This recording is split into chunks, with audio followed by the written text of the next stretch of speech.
Ireland, question for you. Yesterday, a guy named Gordon Lightfoot died. Now, is that It Yacht is a Rock? Oh, sorry. It is a final. It is a final. Is that Yacht Rock, Johnny I? Gordon Lightfoot? Yeah. Sundown, the Edmund Fitzgerald song. Yeah, that's Yacht Rock. We'll play that later on. Oh, excellent. But before we Stay tuned for that.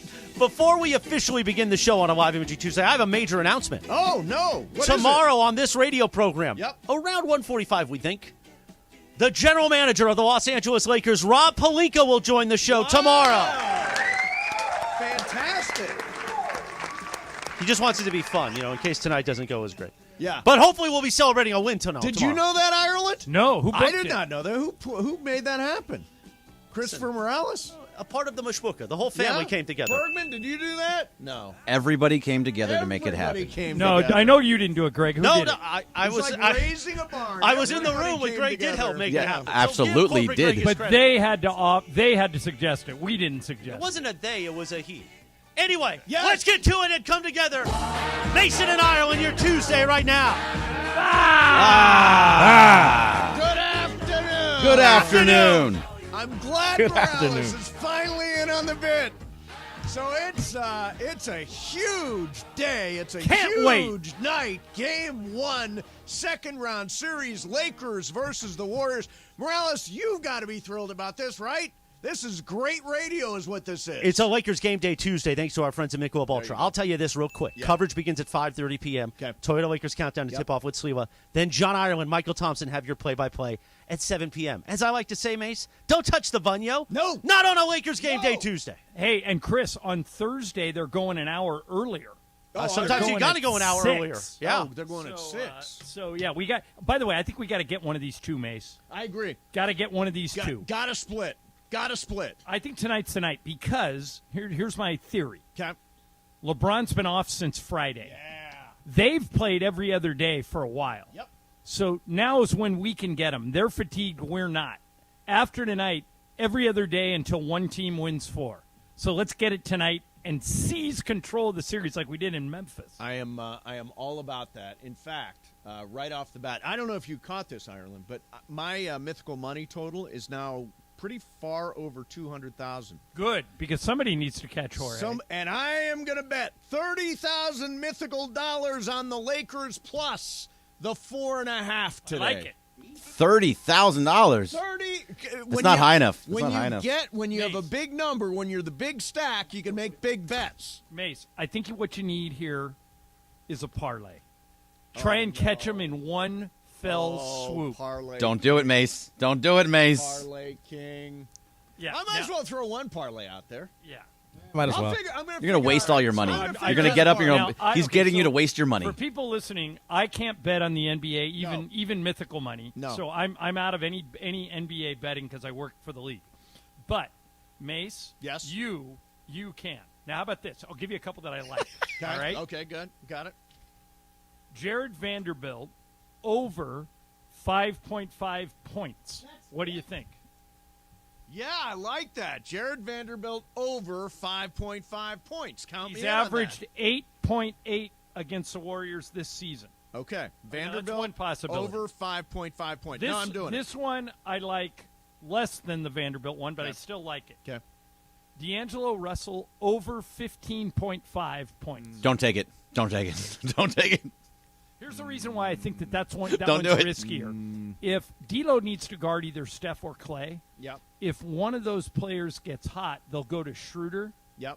and then he'll be on the bench and you'll be out in the cold. But I like Vanderbilt's going to be in because he's guarding Steph. Yes. So I think he gets 6 points just cleaning up the misses from the other guy. Yeah, I'm not gonna take the D'Angelo bet. I'm gonna All right. pass on that. Klay You're lucky he'll Thompson- get like 15 on the dot. Klay Thompson over under 23.5. You could take either side. I wouldn't touch that one with a pole either. I don't think so either. I'm Yeah, kind of I don't like that. He could go. It could go either way very easily. Yeah, I mean, I can see either side of that. All right. So those are the Those only are your three. I will come up with some more. Okay. I'll do some research, which I sometimes do on the show, and I'll try to figure out the rest of. How much are you going to put in on this? Probably put. Like, Well, see, no. If you just take your $30,000 bet, and you do a 3-team parlay, yeah. pay 6 to 1, 180 Oh grand. no, I'm keeping the $30,000 bet. This is going to be over and above. Okay, Needs how to be a about this? separate. Separate. Steph over under 31.5. I wouldn't touch that either. It could Here's very one I like. easily go. Mace, here's one I like I a think lot. I think Vando and Austin Reeves and Schroeder could lock up Steph. He said Okay, sarcastically. Mace, how about this one? Yeah. This one I like a lot. This one I like as much as the Vanderbilt bet. Okay. LeBron over assists 5.5. Are you kidding me? That's a great bet. Over 5.5. He averaged assists. 6.8 during the regular season. Yeah, no, sign me up for that one. But he There's only two. averaged 5.2 against the Grizzlies. I just want you to know that I made all my money without any parlays. Just saying. Who cares? Just saying. But that's because you're dumb. And you guys have been There are trying to catch many- up. there are many So who's ways the to smart skin- one here? there- And all on his own, too. He made his Exactly. bets on his own I don't ask brain. for nobody's There advice. are many ways to skin a cat. I am doing it a Yeah, different way. sure. Why are you trying to skin cats? Well, I mean, it's an expression. It's it. All right, last That's one. Still an Mace, expression. last Don't be one. so You ready? PC. Last one. You ready? Yeah. Kevon Looney rebounds over under 12.5. I like the over. Yeah. He's the only big guy they have. He had 20 Take it, rebounds take in it. Game 7, right? That's going to be the one that kills you. He's gone over 12.5 rebounds in each of his last 5 games. Okay, I'm going over. 12.5. Over 12.5. Just lost your parlay. All right. No, I All cross right, now, off Mace. Kevin. Here, I should give you the Flip flop. No, because I think AD is going to. Looney is gonna only do a great job averaging on the defensive boards. Mace. Looney is averaging 7.8 per game in his last 10 games against the Lakers. Uh, So you want to go under. I'd want to go under. I don't want any part of. I can't root for anybody with the Warriors. Does that make sense? I know this is my flaw when I play fantasy sports or when I wager is I can only bet in favor of my own teams. I would like. By the way, I don't think this is weird at all. I would never have, like, for example, my fantasy baseball team, which sucks this year. There are no San Francisco Giants. Would not have a San Well, the Francisco Giants have Giant. 11 wins this year. They stink. They do stink. But I want no part of them. Like when I play fantasy, I don't want any part of the 49ers. I've never had a 49er on my fantasy football team. And I did finish in the money this year. I would take Debo.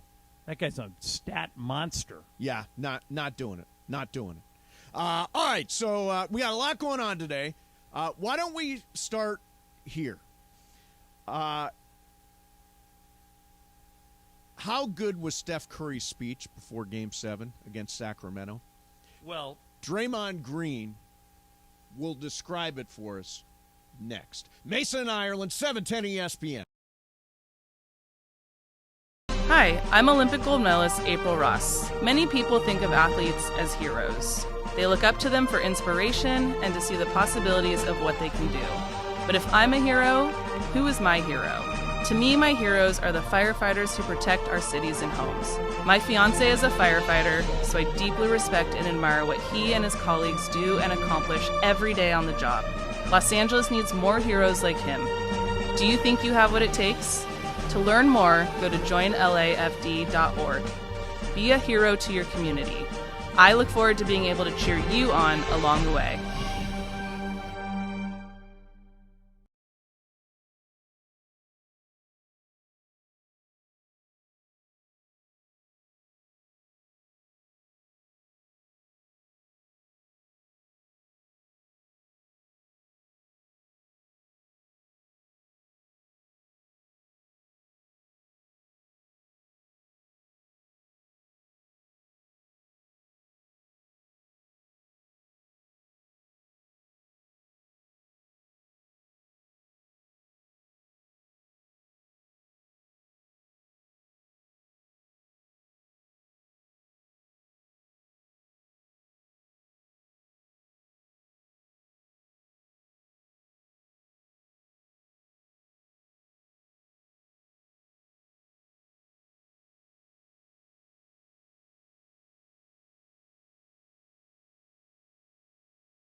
The smoking good times are back at Morongo on May 21st. Enjoy cigars from the world's finest vendors, scotch sampling, delicious food. Hosted by big game James Worthy. Get tickets now on Ticketmaster. Morongo, good times.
Boy, this is Steely Dan, you dope.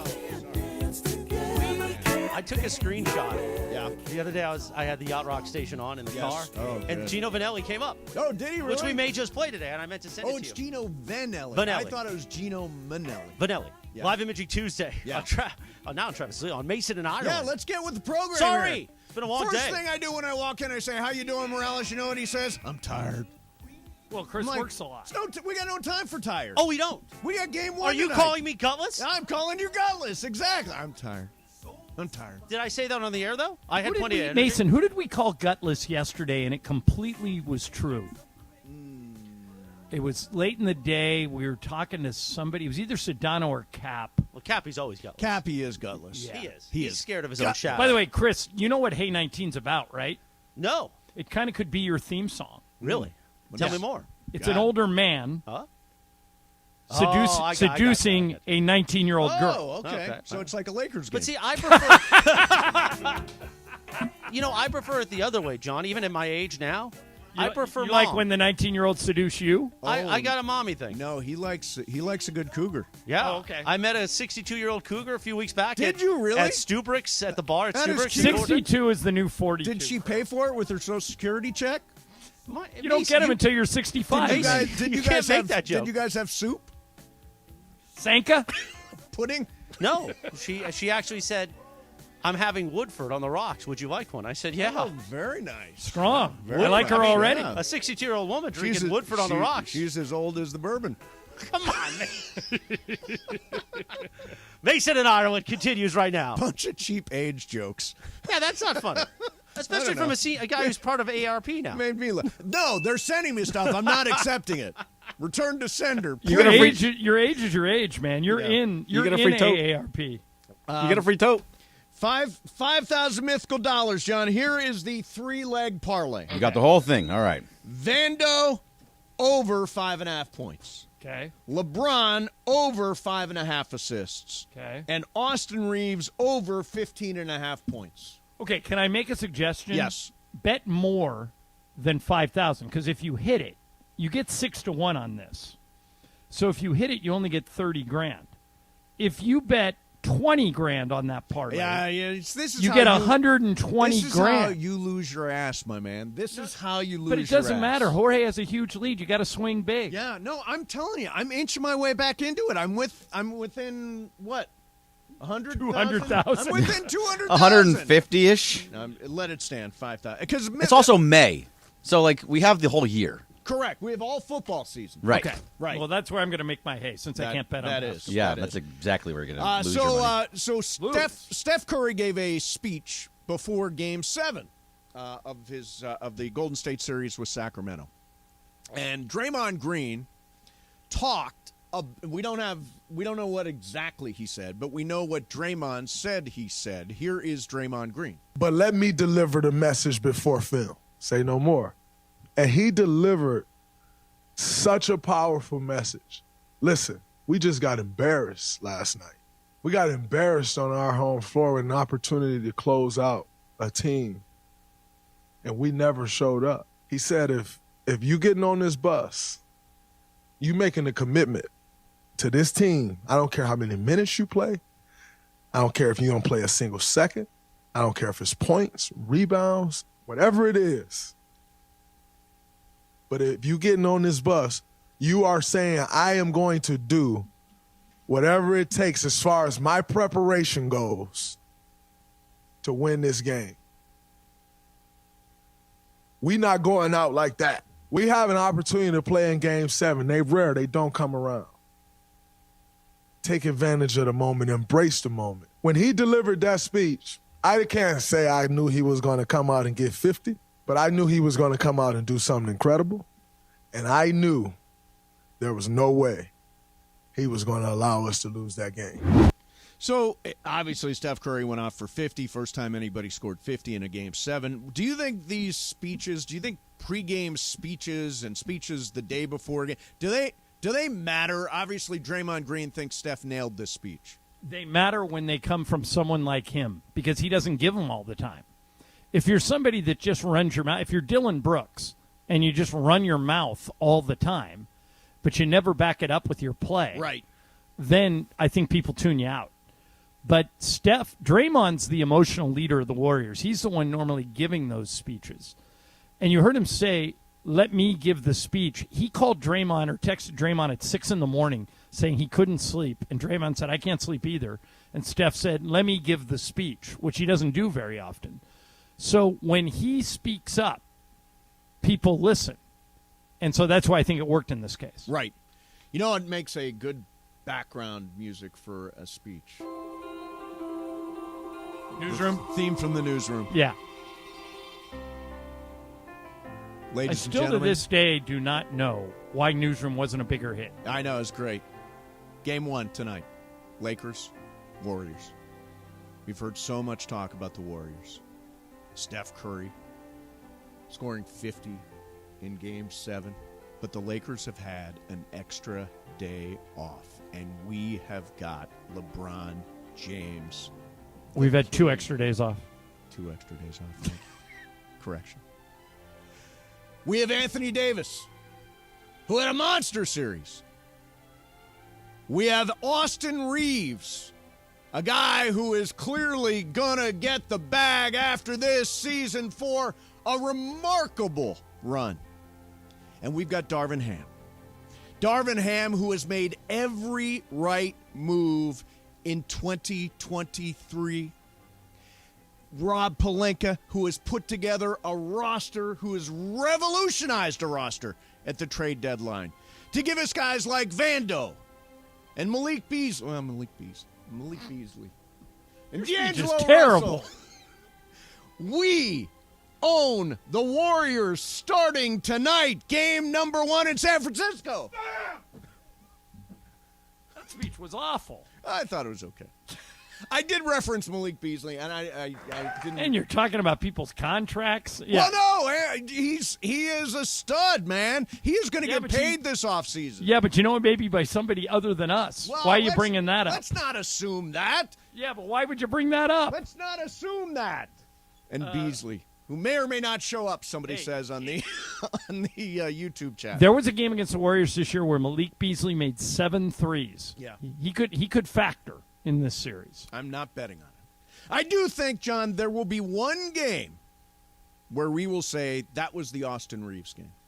Think about this. In the 6 games against Memphis, the Lakers had a different leading scorer in 5 of them.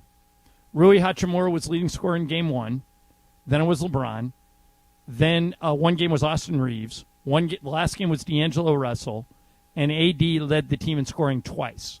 But that's a really good thing. If you don't know where all the points are coming from, you're harder to defend. So the Lakers have a real chance tonight. I know that, what'd you say, Greg, 11 out of 13 ESPN experts have picked the Warriors? Yep. I sent you guys an Including article. Momo. I sent you guys an article this morning. Yes. That said The Athletic talked to a current NBA front office executive, a current scout, and a current coach. All 3 picked the Warriors. But I'm here to tell you, we played the Warriors 4 times this year, and we beat them 3. We've won 14 of our last 18 games. We are the hottest team in the NBA, and we just won our last game by 40 points. Bam! Play loose, play free, and stick it to these guys. Let's go. They're gutless, John. The They're Warriors are gutless. Yeah, but every speech sounds better over the newsroom thing. So that's why I'm in here, because the newsroom theme got me excited. Yeah. So to John's point, Yeah. and I say this, John, you're a Sorkin guy, I'm a Sorkin guy. Mace is like, I actually love the newsroom. Settle down. I love the newsroom Settle more down. than I love West Wing. Sorry. West Wing is not a religious experience. because to I me. watched American President twice over the last it's week. so good. But Excellent John, movie. I loved Studio 60 on the Sunset Strip. So did I. Loved Sports Night. Sports Night. Loved Newsroom. Yeah. Here's the difference. The Sorkin writing works so well on the West Wing because these people run the free world. They're the most important people in the country. Right. Whereas that writing on a television news program or a sports show or a comedy show Right. in Hollywood, it didn't fit as well. Yeah. That's Maybe. my opinion. Here's Yeah. what I loved all those shows. I loved them. It's funny that we talked about Sorkin because you weren't watching Game 6 because you were at the game, John. But on, I think it was ESPN, right? Was that game on ESPN? Cassidy Hubbard from ESPN. Yeah, of course it was on ESPN. There you go. Was interviewing Taylor Jenkins, the head coach of the Memphis Grizzlies. And they did it as a walk and talk. Have you seen this? Yeah. Yeah, they've been doing more of those. Yeah, it is such a tough thing to do, to walk and talk at the same time. It's hard enough to interview a coach just standing there, but to do it as a walk and talk is really a Sorkin-esque walk and talk is not easy. Right. Well, first of all, Cassidy's great. She is. And so she can handle anything they throw at her. And we're not Mace. We're not interviewing the leader of the free world here. It's the coach of the Memphis Grizzlies. I know, How hard can it be? But I can imagine walking through there, all those wires. I'd trip while I was, or stumble while I was interviewing Taylor. I think that probably is. Well, here's what to remember: that in front of them when they're walking is a cameraman walking backwards. So if anybody's going to trip, it'll be the camera That's guy. true. That's true. Hey, as my friend Chris Morales would say, Friday is it potty? Is that what it is? Party, party, oh party. Party, oh party. Potty, oh potty. Because I get mixed up. Then it's summer, oh summer. Right, but it's just party. Party. Party, oh party. Okay, that's Friday. You can meet us in the OC on Cinco de Mayo. We're taking over Solita Tacos and Margaritas in Anaheim for a Cinco de Mayo fiesta. We're all going to be there on Friday. Right off the 57 freeway, Cattell Avenue. You could also take the 5 and take Cattell up from Disneyland. Exactly. So easy to get there. I was going to say that. And we're giving away Angels tickets. We're giving away Solita gift cards. And get this, we are giving away Mandy Awards tickets. This is the only place you can get them. Join Travis and Slee, me, Ireland, Shadano and Cap, the entire 710 crew at Anaheim's hottest new restaurant, Solita Tacos and Margaritas. Light the fire within and feed your soul. Let's give that wheel of questions a spin. Next, Mason and Ireland, 7.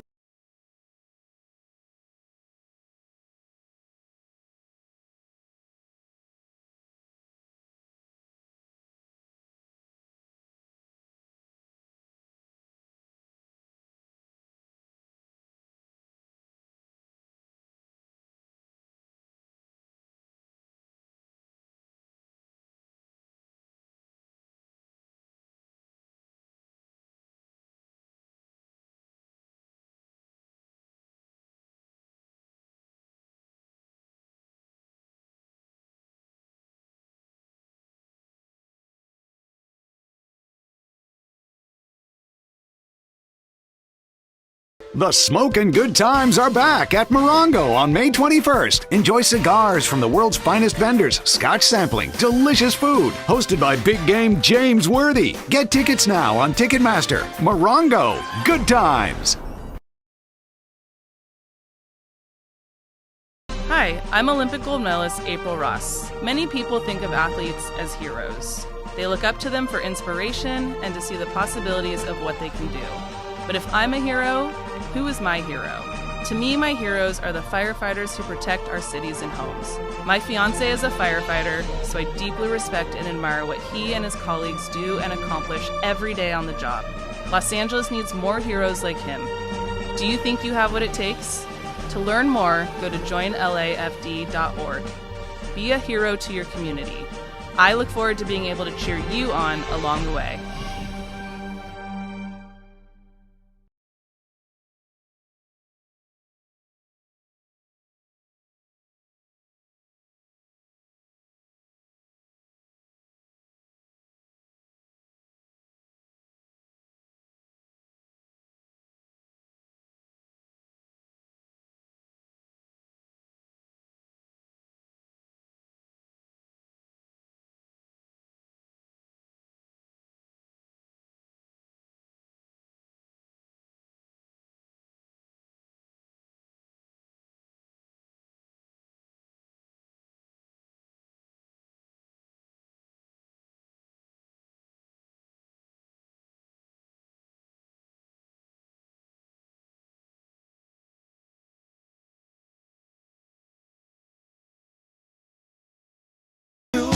Don't mind. Can I sit down here? This is Dr. Hook. Live Imaging Tuesday on Mason and Ireland. Sometimes we play Yacht Rock on Tuesdays because John and I love it. We always play. Yeah. Plus, stay tuned for my story, my side of Mace just hunting on my Instagram, John. You didn't hear this. that he in a This is the weirdest when he story. was intoxicated decided to hop on my Weirdest Instagram story. page Weirdest and just story. start liking stuff. Yeah, that's It's okay. weird. If you think of me when you're intoxicated, that's okay. Never been more glad that I'm not on Instagram. Meanwhile, it is time for Wheel of Questions. Producer Jorge, spin that wheel, Jack. All right, we didn't really decide whose wheel it was. I guess it's I got yours. it. You want one? Yeah, you got one. Okay. This is kind of weird. Okay. Would you rather sweat an embarrassing amount or need to hydrate every 5 minutes? In other words, so you would be somebody who sweats profusely, like Albert Brooks in Broadcast News, Yes. or you would have to drink water every 5 minutes. Bergman? I think it's pretty straightforward. I'm just going to carry water around with me everywhere I go and continually drink water every 5 minutes. But is that when you're sleeping too, though? Like you wake up every 5 minutes? No, I think you're allowed to sleep. Okay, so it's only Everyone when you're except awake. me, of course. When you're Of course. awake. So then, yeah, that's simple. I'll just carry a water bottle everywhere I go. Jorge? I don't want to sweat. That's gross. Yeah, I want to drink water, as much water as I can. Yeah, I mean, I think this is kind of a no-brainer of a question. I mean, as somebody who once had a sweating experience on a television audition, which was ridiculous, believe me, I would rather hydrate. I always have like a bottle of vitamin water or straight up water or whatever, coffee. I'm always hydrating. So yeah, I would choose hydrating. Well, isn't it good for you to drink a ridiculously large amount of water? Yeah, the more the better. So, but I think it would be hard to have to drink every 5 minutes. Even if you're running on a treadmill, you got to drink water every 5 minutes. Well, I mean, on a treadmill, I always have water when I'm on an elliptical when I'm working out. If you're doing other things, you have to stop and drink water. I think that's okay, though. You can hydrate. That's fine. Excuse me. Water break. Excuse me for 1 minute. 1 second. Yeah. And wouldn't you be running to the bathroom a lot more? Well, that's another. Yeah. I think I would take the sweat. Are you at that point where you go to the bathroom a lot at night? It depends. Well, I don't sleep a lot, so Right. Me going to the bathroom is I go once during the night. I don't know. When I'm on my Peloton all the time, I have to drink water. Never on your Peloton. On your Get Peloton outta is here. the most. Have you sold it? Oh, man. He said he's going to come next week. Bergman, when I'm on my Oh, Peloton, you got a guy who that's says the he's gonna buy stupidest statement. There is a guy that says he's going to buy it, but he's been pushing me off for like What's 3 the price weeks. down to? It's still $800. Take it, Mace. Take it. If you will. I'll give you $650. Okay. Really? Yeah. You're Will you do giving it? up that easy? Yeah, that's fine. He doesn't want to give you $650. He's going to try I and know. go lower Exactly. now. He doesn't want it. 600. Now I wonder how. That's a terrible way to negotiate. It's like Yeah, you just blew it. I don't need to I negotiate. could've- It was going to be 8. It was an extra 150 that I lost, gone but lower, I can but keep maybe waiting I for this would've guy at taken 800. the order And for that lower. 150, I can take it over your house. You can take it over. Yeah. And So how you're much? paying that one. 200. 200. And Yep, I get 60. that for 850. You know what? That's honestly a pretty good deal for a Peloton. These things sell for a lot of money. Listen, they sell for a lot of money. They do. Pelotons go for. I mean, don't people spend like $2,000 on a Peloton? I did, and That's a now lot it's of down. money for a coat hanger, Mace. Yeah, It is. It's a very expensive coat hanger. I definitely have a But sweatshirt if I on went it. on those rides like Cappy goes on with whoever his guy is, Alex Toussaint. Alex Toussaint. Yeah. You get a guy in the little screen that Got a says, guy. "Come on, you can do it, Mace. Yeah, but Come Cappy's on. in better shape than you. Ride harder." I mean, they do. They just Up the they hill. motivate you. Yeah, they motivate you. So are you going to buy it for $650? Thinking. Oh, well, you can't. You offered it already. I accepted. I think isn't that the deal? Yeah, that was done. not. That's the deal, right? said, Ireland, am I how wrong? about? He offered $650. I thought said there done. was an offer and an acceptance there. Absolutely. No, there's no flip flopping on this now too. And the shipping was Jesus. included. Can we just acknowledge that the flip flopping thing is ridiculous? No, Why? because you flip flop more than anyone ever. Yeah. You just did it on the See. Peloton. You legitimately did it right now. I said, "How about?" I'm trying to feel you out on price. No, How you did about? not. You said I said, how much will you offer me? You said $650. I said done. That was it. Yeah, that's an offer and an acceptance. Yep. Jorge, I don't That's know a if he ticket. accepted your deal to do it for $200. Yeah. But I mean, who else am I going to get? Yeah, so that's shipping. Exactly. And handling. I'll Not take base, it up. It's Yeah. not a bad deal if you end up doing it. Okay, I'll do it. I'll set it up. I'll There do it is, right there. Offer Done. accepted. Done. All right. All right. Done and done. You did well for yourself today. I did not clear that with the powers that be. but I assume it's going to be Your okay. phone's going to buzz. It is. 3, 2, 1. It is. I'm going to get a message. Yeah, tonight is going to be huge, though. I'll tell you what. I said this to on text over there, and I partied a little bit this weekend, John. Good for you. I had a little partying, and so I did do some stuff. One of the things I sent, it was sort of it was this weird text where I said, we are going to do some great radio over the next couple of weeks. Did you get that text, Bergman? No. We are going to do some I think great you did radio send that. over the next. There is nothing more fun than doing what we do when something gigantic is going down. When you've got the Golden State Warriors versus the Lakers, when you've got Steph Curry versus LeBron James, when you've got two guys looking for their fifth ring. I mean, all of a sudden, it is, you always say, stop what you do. The town is going to come to a halt tonight when the Lakers and the Warriors tip off.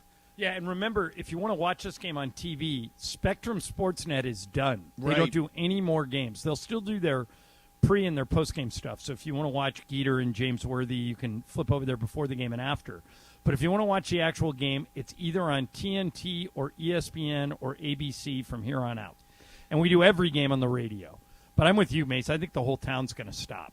I can't believe this is a second-round series. I know. It feels like the finals. So let me throw something at you. The Warriors are looking for their fifth title in 9 years. Right. Now, that's a couple series away. Yeah. Where would they rank in terms of greatest teams of all time if they pull that off? Well, they'd be right there with the Lakers, the Celtics, and the Bulls. The Lakers, the Celtics, and the Bulls all did that. The Celtics did it in the 60s. The Lakers did it in the 80s. The Bulls did it in the 90s. And now the Warriors can do it here.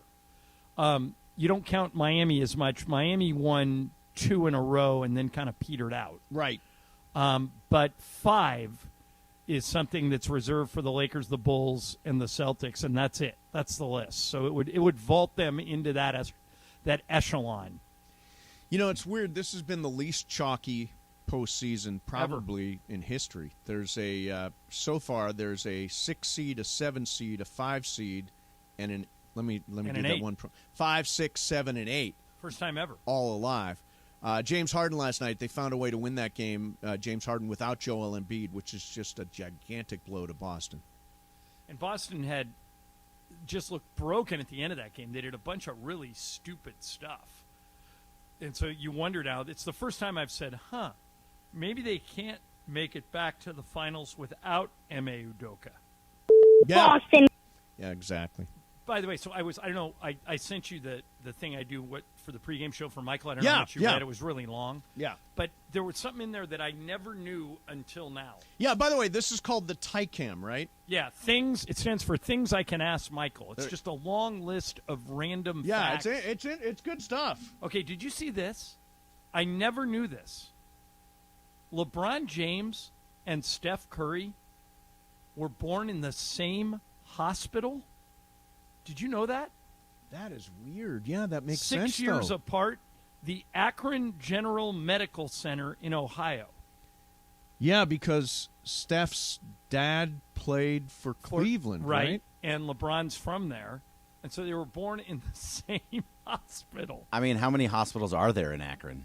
Right, but what are the odds? What are the odds that the two best players in the NBA were born in the same the hospital? two best players in this series? But if they're wind both in up going if to they're the both in same- Akron and there's only Why- one why hospital are in you- Akron, Why are you? I'm just asking questions. That's an interesting nugget. It is an interesting nugget. Don't rag on the TICAM. It's not. I love the TICAM. The TICAM is I sacred. printed it for you. The TICAM is sacred. I know it takes time to put together, man. It Come does. By the way, this is to why your point- Ireland's up all night. Okay, so Mace, to your point, it's also the first time ever since they went to a 16-team format. That's back in 1984. That all 8 seeds are represented in the second round. Nuggets 1, Celtics 2, Sixers 3, Suns 4, Knicks 5, Warriors 6, Lakers 7, Heat 8. Never happened before. You gonna attack that, Bergman? No, that was pretty cool. All right. Yeah, Bergman. Bergman's been very chippy today. I have been chippy today. Yeah, I'm not even gonna deny it. I like that. I want you chippy on a game day. So I'll tell you. I'll give you an idea of what we were chippy about. As Dodger fans know, We have been lied to. We have been lied to. And I will explain what I mean next. Mason and Ireland, 710 ESPN. Let me tell you about Jacob and Ronnie. So, my friend Jacob wants to share a typical car accident situation. You get in what you think is a minor accident, and your knee hits the dashboard, and you get out of the car, and you talk with the other person, and you exchange insurance information, and they say, I zoned out, I didn't see you, whatever it happens to be. Obvious the accident is the other guy's fault. But your car has got damage, and it still can be driven. So you take pictures and all that stuff that you normally do, and then you wait a week or two, and then you get a hold of the driver, and they say it was your fault, and you've been on the call with the insurance company, and you're not declarative about what it is, and your knee starts to hurt more every day since the accident. Don't put yourself in this situation. Immediately after an accident, only one name to remember. That is Jacob, Jacob, Jacob. Jacob will work hard on your behalf so you can concentrate on getting healthy, handling all the frustrating paperwork, and ultimately receiving the compensation that you deserve. A lot of attorneys say they'll fight for you.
A prediction on the series, which starts tonight. If you want to go in on the Dodgers, who've won 4 in a row, go in on the Dodgers. Don't wave me off. 877-710-ESPN. Boy, you're in a bad mood. 877-710-ESPN. Accident or 2 o'clock injury, call of the call day. Jacob and Ronnie.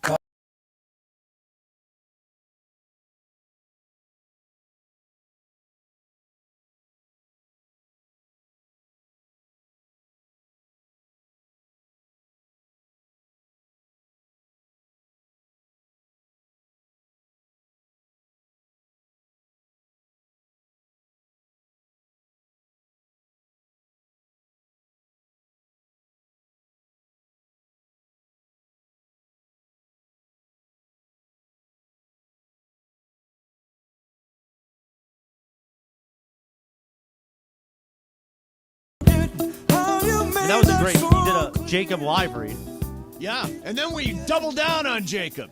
and they cut you off during your little tease for 2 o'clock. You know, Bergman is just in a cranky ass mood. It is a Live Imaging Tuesday on and Mason you're and tired, Ireland. and he's cranky, and I'm not. I'm bringing the holding this heat. ship I'm together. trying to answer phone calls. I'm bringing the heat, bringing the funk, bringing the noise. Yes, you on are. a Lakers Game Day Ireland's Tuesday. in San Francisco, by the way. Can I get through my read? Sure, go ahead. It's a Lakers Game Day Tuesday presented by Michelob Ultra. Coverage begins tonight, 5:30 p.m. with the Toyota Lakers countdown to tip-off with Slee. At 7 p.m., John Ireland, Michael Thompson have all your play-by-play right here. Your Lakers flagship radio station, 710 ESPN. Hit the mini post. It's a post within the post. I don't think there was a post there. There was a Michael post, McDonald because he went back to the song. chorus. He was already There was no post. singing. He was already singing. No, but he went the back. Post starts he when went back to the start hook. Singing. He went back to the hook.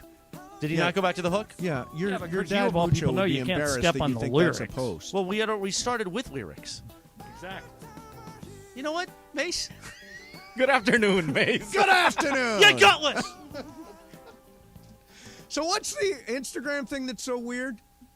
You're doing call of the day. I am going to do call 877-710 This isn't good We're for doing call of Maddox. the day. This isn't good for Maddox. For Screw people listening. for Maddox. It's people game are listening. one. This isn't good for- Lakers Warriors. There's no such thing as for Maddox. So you went drifting on my Instagram account over the weekend because all of a sudden I got 5 likes in a row on 5 old pictures. And then, so John, at the end of the year on New Year's Eve, I posted like this collage of all, like a video collage of all the great moments from the last year, which a lot of people do, right?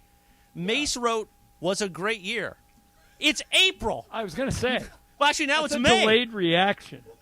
And I was like, what is Mace on that he's just drifting through my Instagram account on a Saturday night at 10:30? I might have been an old-fashioned in at that point. I didn't know you like, all my pictures that late Yeah, at night. I have no idea how I wound up on it. Bergman says it was your pinned Instagram message, so it was the very first one But you had on to there. go to my account. That didn't just pop up 5 months later. Yeah, you I was went not, into my I was account. not looking for you, kid. I was not. I looking think you for were. No. I think you were looking for love, as the great Jody Watley once said. That is absolutely Jody Watley, big sports radio listener. big Yes. listener to ESPN LA. So yeah. Jody Watley, good afternoon. Good afternoon. All right, 2:00 call of the day. Here we go. Ireland, pick a number, any number between 1 and looks like 1 and 8.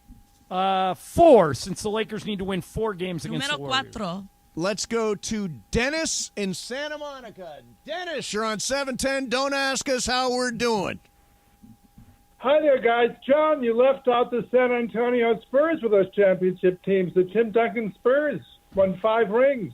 Right, but they were more spread out, right? The first one was in 99 and the last one was in 2014. And they were boring. Well, I find them interesting, but that's what makes, sports betting. Yes. Is that all you got, Dennis? Yeah, just that I love the show. Okay, All right, Dennis, thank we you, love Dennis. you, man. Thank you. All right, take another call. That didn't have much. Okay, 1 through 9 except 4. Let's take 3.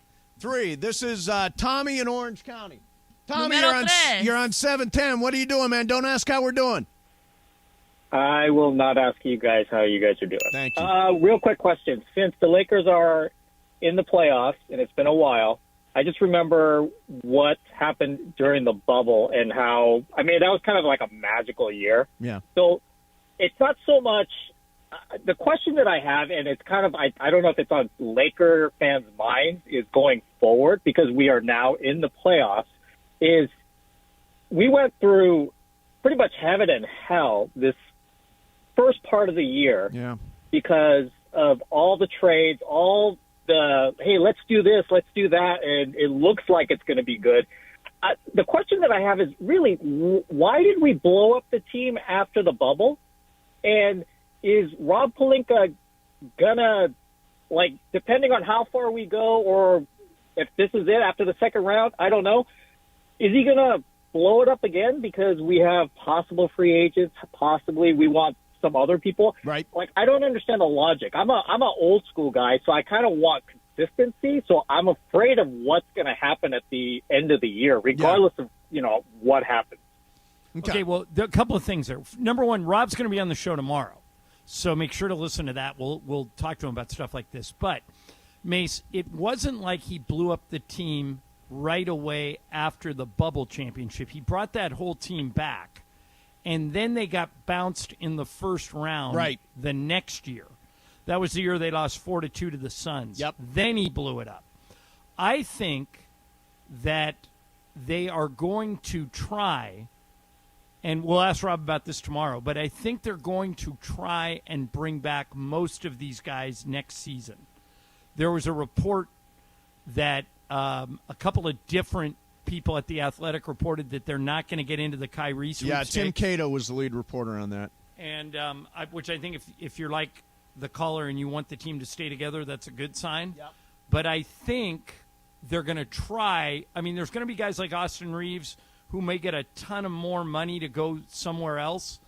But we'll ask Rob about that. I think that they can at least make a competitive offer to keep him. And I think most of these other guys like D'Lo and Hachimura and Vanderbilt. Vanderbilt's going to be the best contract in the league next year. Yeah, Hachimura and Vanderbilt, I think they can definitely pay. One's a restricted free agent, and one's Vanderbilt's already got signed an option. For Vanderbilt's got an option. Million. Yeah, it's a team option for and then $4.5 million. Rui's a restricted.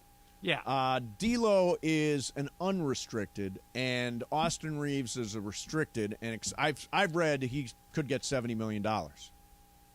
So we'll see. I mean, but I don't think they're going to blow it up. I don't think so. Not this group. And it is true, by the way, that the beginning of the season was just painful.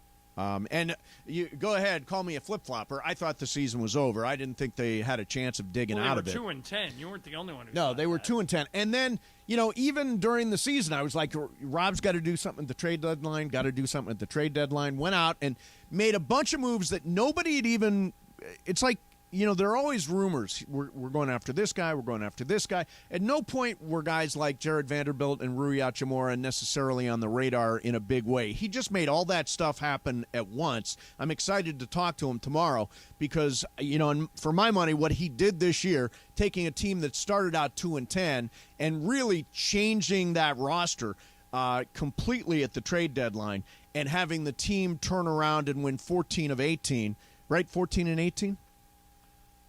18 and 4. They've won 14 of their last 18 games. Yeah. To have won 4. I mean, it's amazing, and it's a tribute to Rob Pelinka, who I think, if I had a vote, he'd be executive of the year. I mean, this team getting to where they are after starting out 2-10 is amazing. Yeah, I'm pretty confident that they're going to try and bring back most of these guys. But we'll let him answer that tomorrow. I don't want to put words in his mouth. Okay, so the Dodgers have lied to us, John. What would they lied about? They say, I shouldn't even say they say, they never made an offer to Trey Turner. Trey Turner says, and their Phillies in town this week, the Dodgers have won 4 in a row. Trey Turner says they never made an offer, but he was open to staying on the West Coast, that whole East Coast narrative thing wasn't real, and he even considered staying on the West Coast to play for a West Coast team, which I assume was the Padres, because right after Trey Turner signed 10 years, $300 in Philadelphia, Xander Bogaerts signed 11 years, $280 in San Diego. So I assume the Padres were in it for Trey Turner. There's really no reason why the Dodgers couldn't have made a run at keeping Trey Turner, and how much better would this team be? This team would be a legit World Series contender with Trey Turner. Without, it's a pretty ordinary baseball team. I don't understand that, too. Turner was so steady and consistent in the year and a half that he was here. I mean, why wouldn't you at least try and sign him? Do you understand why they wouldn't try and sign him? I mean, were they that high on Gavin Lux and they figured he had to play? Is this Green Bay with Aaron Rodgers and Jordan Love? Trey Turner's really good. I don't know why you wouldn't make an offer to Trey Turner. That doesn't make a lot of sense to me. Bergman, this is what made you crabby today. We were just arguing in the conference room over this. But so basically, what it sounds like is at the beginning of the year in spring training, they went to Trey Turner and they said, "Hey, how are you feeling? What's going on?" And then they went over everything and said it looked like it was too high of a number. And what did he get? 10 years, $330 million, $300 million, whatever it happens to be. Right. It's a massive 10 years, number 300. that they weren't going to match. And so, of course, now Trey Turner can say whatever he feels like he's going to say. It's his narrative because the Dodgers aren't saying What reason does he anything. have to lie? What reason does Trey He can say Turner whatever have he to wants. make up? He's in L.A. He doesn't have to say. He can say whatever he wants at this point. He did not want to be in L.A. Are you insinuating that Trey Turner is lying? It's not that he's lying. He said that the Dodgers didn't offer him. It didn't seem that like is he correct. He said, "I considered a team on the West Coast that made an offer that made and an we offer. assume it was the Padres. Yeah, because Juan Soto was there, and that was his best friend. And they lowballed him a little bit. And they lowballed him, so they knew, knowing that he was going to go to the East Coast. Again, he says the East Coast thing is not real. He can say whatever he wants. It's his narrative. But why would he lie? But why would he tell you? Yeah, no. I didn't want to be here. I want to know part of this. Yeah, this team sucked. I hated every minute I was here. So of course he's not going to say here's my. I understand they're trying to save up money for Ohtani. That's exactly what it is. Why can't the Los Angeles Dodgers do both things? Why were they incapable of signing Trey Turner and signing Shohei Ohtani? Well, let's say they're going to offer Ohtani $500-600 million. Right. Correct. 600 is probably what it takes. Yeah. Okay. So plus the 300. So I don't think, and keep in mind, if to sign Turner, you would have to sign him to a long-term deal, like a 10-year deal. Correct. You've already got Betts on that deal. Yes, you do. You've already got Freeman on that deal. Yep. At least for this year, you're paying Kershaw. Could you afford a fourth max guy, for lack of a better term? Yeah, well, Freddie, remember, it was 6 years, 162, so he's not a $300 million guy. Right. It's a ton of money, but You're talking about $900 million Can the between Los two Angeles, players. That's what the two Padres, players. That's what the Padres spent this offseason. They spent $1 billion. They spent $1 billion But on like in 5 or salaries 6 this week. guys. And you guys, we're not saying the most important thing here. They might not get Ohtani. Correct. Which is why I would have signed Turner. By the way, and the Padres will potentially be in it for Shohei Ohtani. They don't care about the salary cap, and we used to not care about the salary cap, and all of a sudden we do. So I just think it's funny. We talked all last year over and over again throughout all of summer that there was no way that Trey Turner was going to be a Dodger. No, it's not going to happen. He's not going to sign. All I said was there was no conversations. There were no conversations. No, but all year long, and John, you were a part of this too. There's like, he's not going to be a Dodger. He wants to play on the East Coast. And now he comes to L.A. and he said, "Yeah, of course I would have considered him." Right, what else is he supposed to say? I signed with the Padres. No. I didn't want to come here. I didn't want to sign with the Padres, is what he said. No, he said I would have absolutely. I would have considered them if they would have offered me something. Now I do agree that the Dodgers should have offered him something. Not instead of offering him nothing. So you do agree that I think the they Dodgers should have offered something, whether you knew you were going to get him or not. You could have said 8 years, $200 million, whatever it was, lowball the hell out of him. But they should have offered something so that at least there was some kind of contract given to him. Call me a flip-flopper if this doesn't happen, but I don't think this team, this Dodger team, as currently constructed, is a World Series threat. They're in first place, right? They're not a World Series threat. I mean, you just made the list. It could be that the Dodgers at midseason trade for Shohei Ohtani.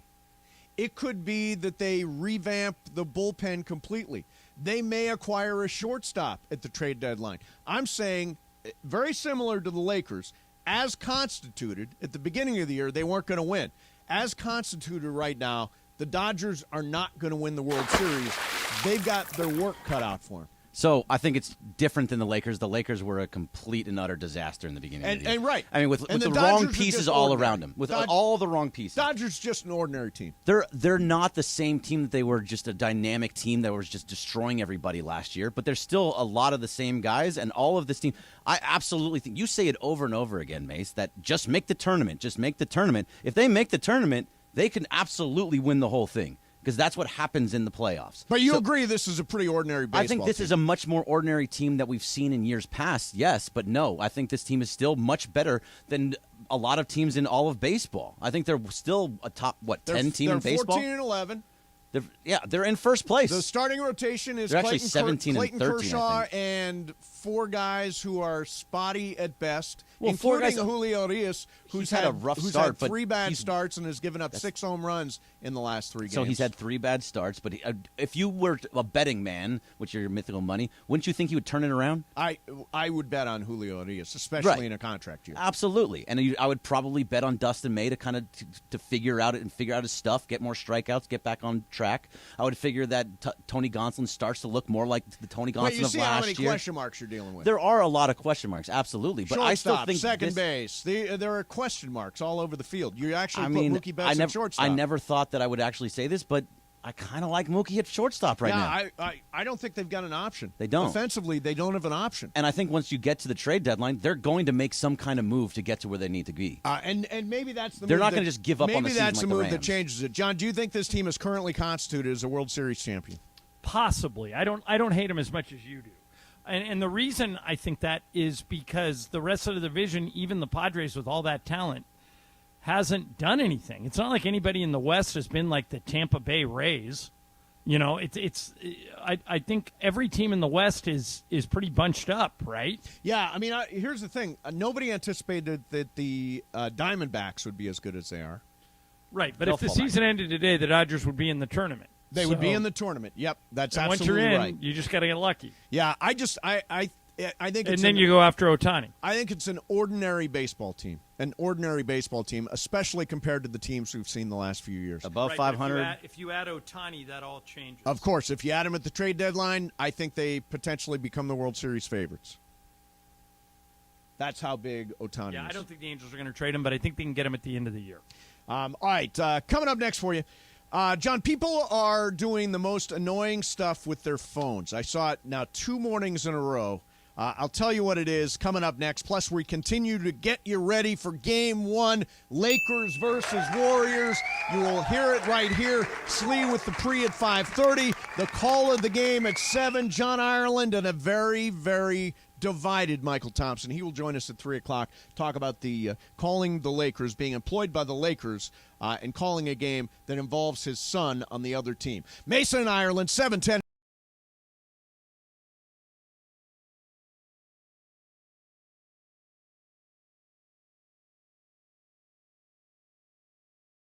Today, but I want to tell everyone about Cinco de Mayo.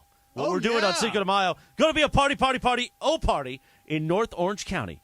The new Salitas, right there in Anaheim, right in front of Angel Stadium, used to be the old Hooters restaurant.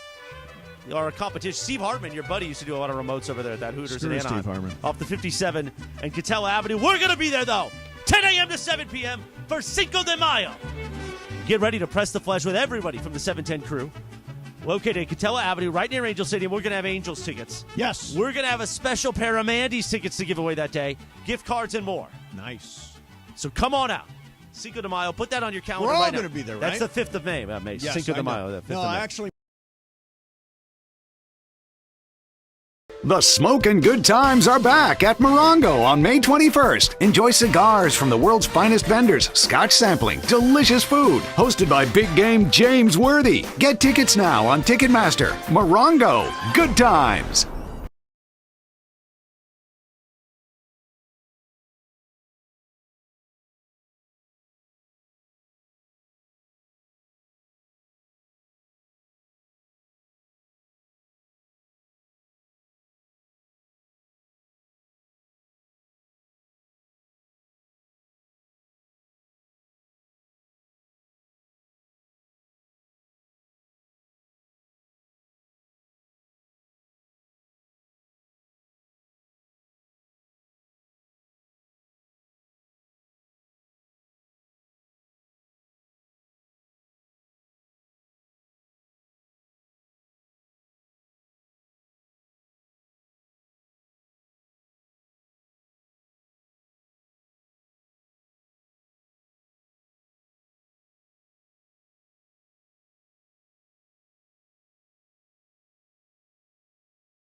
Sandwiched between Travis and Sliwa and Sonato and Cap.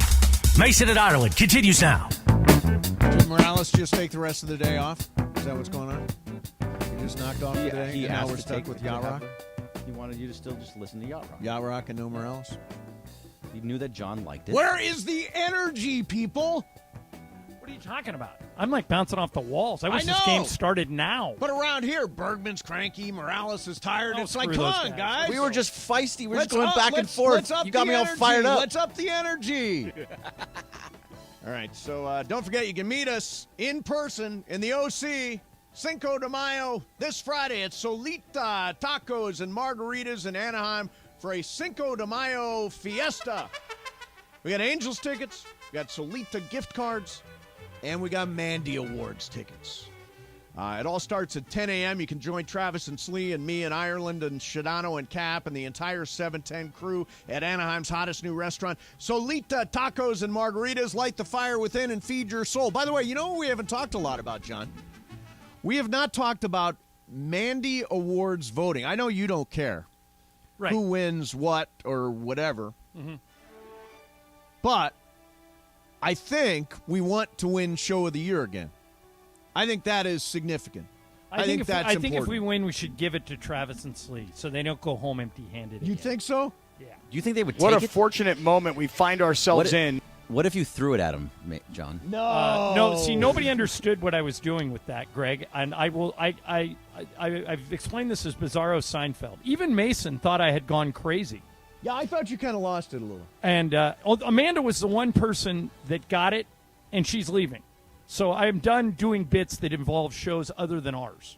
Yeah, I'm only going to throw things at Mason and you. Which you're always free you can. to. Yeah. You're always free to throw stuff at us. But I don't even take it personally. the reaction of that show and of Morales and everybody who wasn't in our show was astounding to me. So I'm done doing bits with people outside of our show. Yeah, stick with our bits. Exactly. How big is his ass? All right, so we have got Game 1 coming up tonight. We're excited about that. We got the big broadcast on Friday. John, now, here's a question. Now, I said you're going to be there.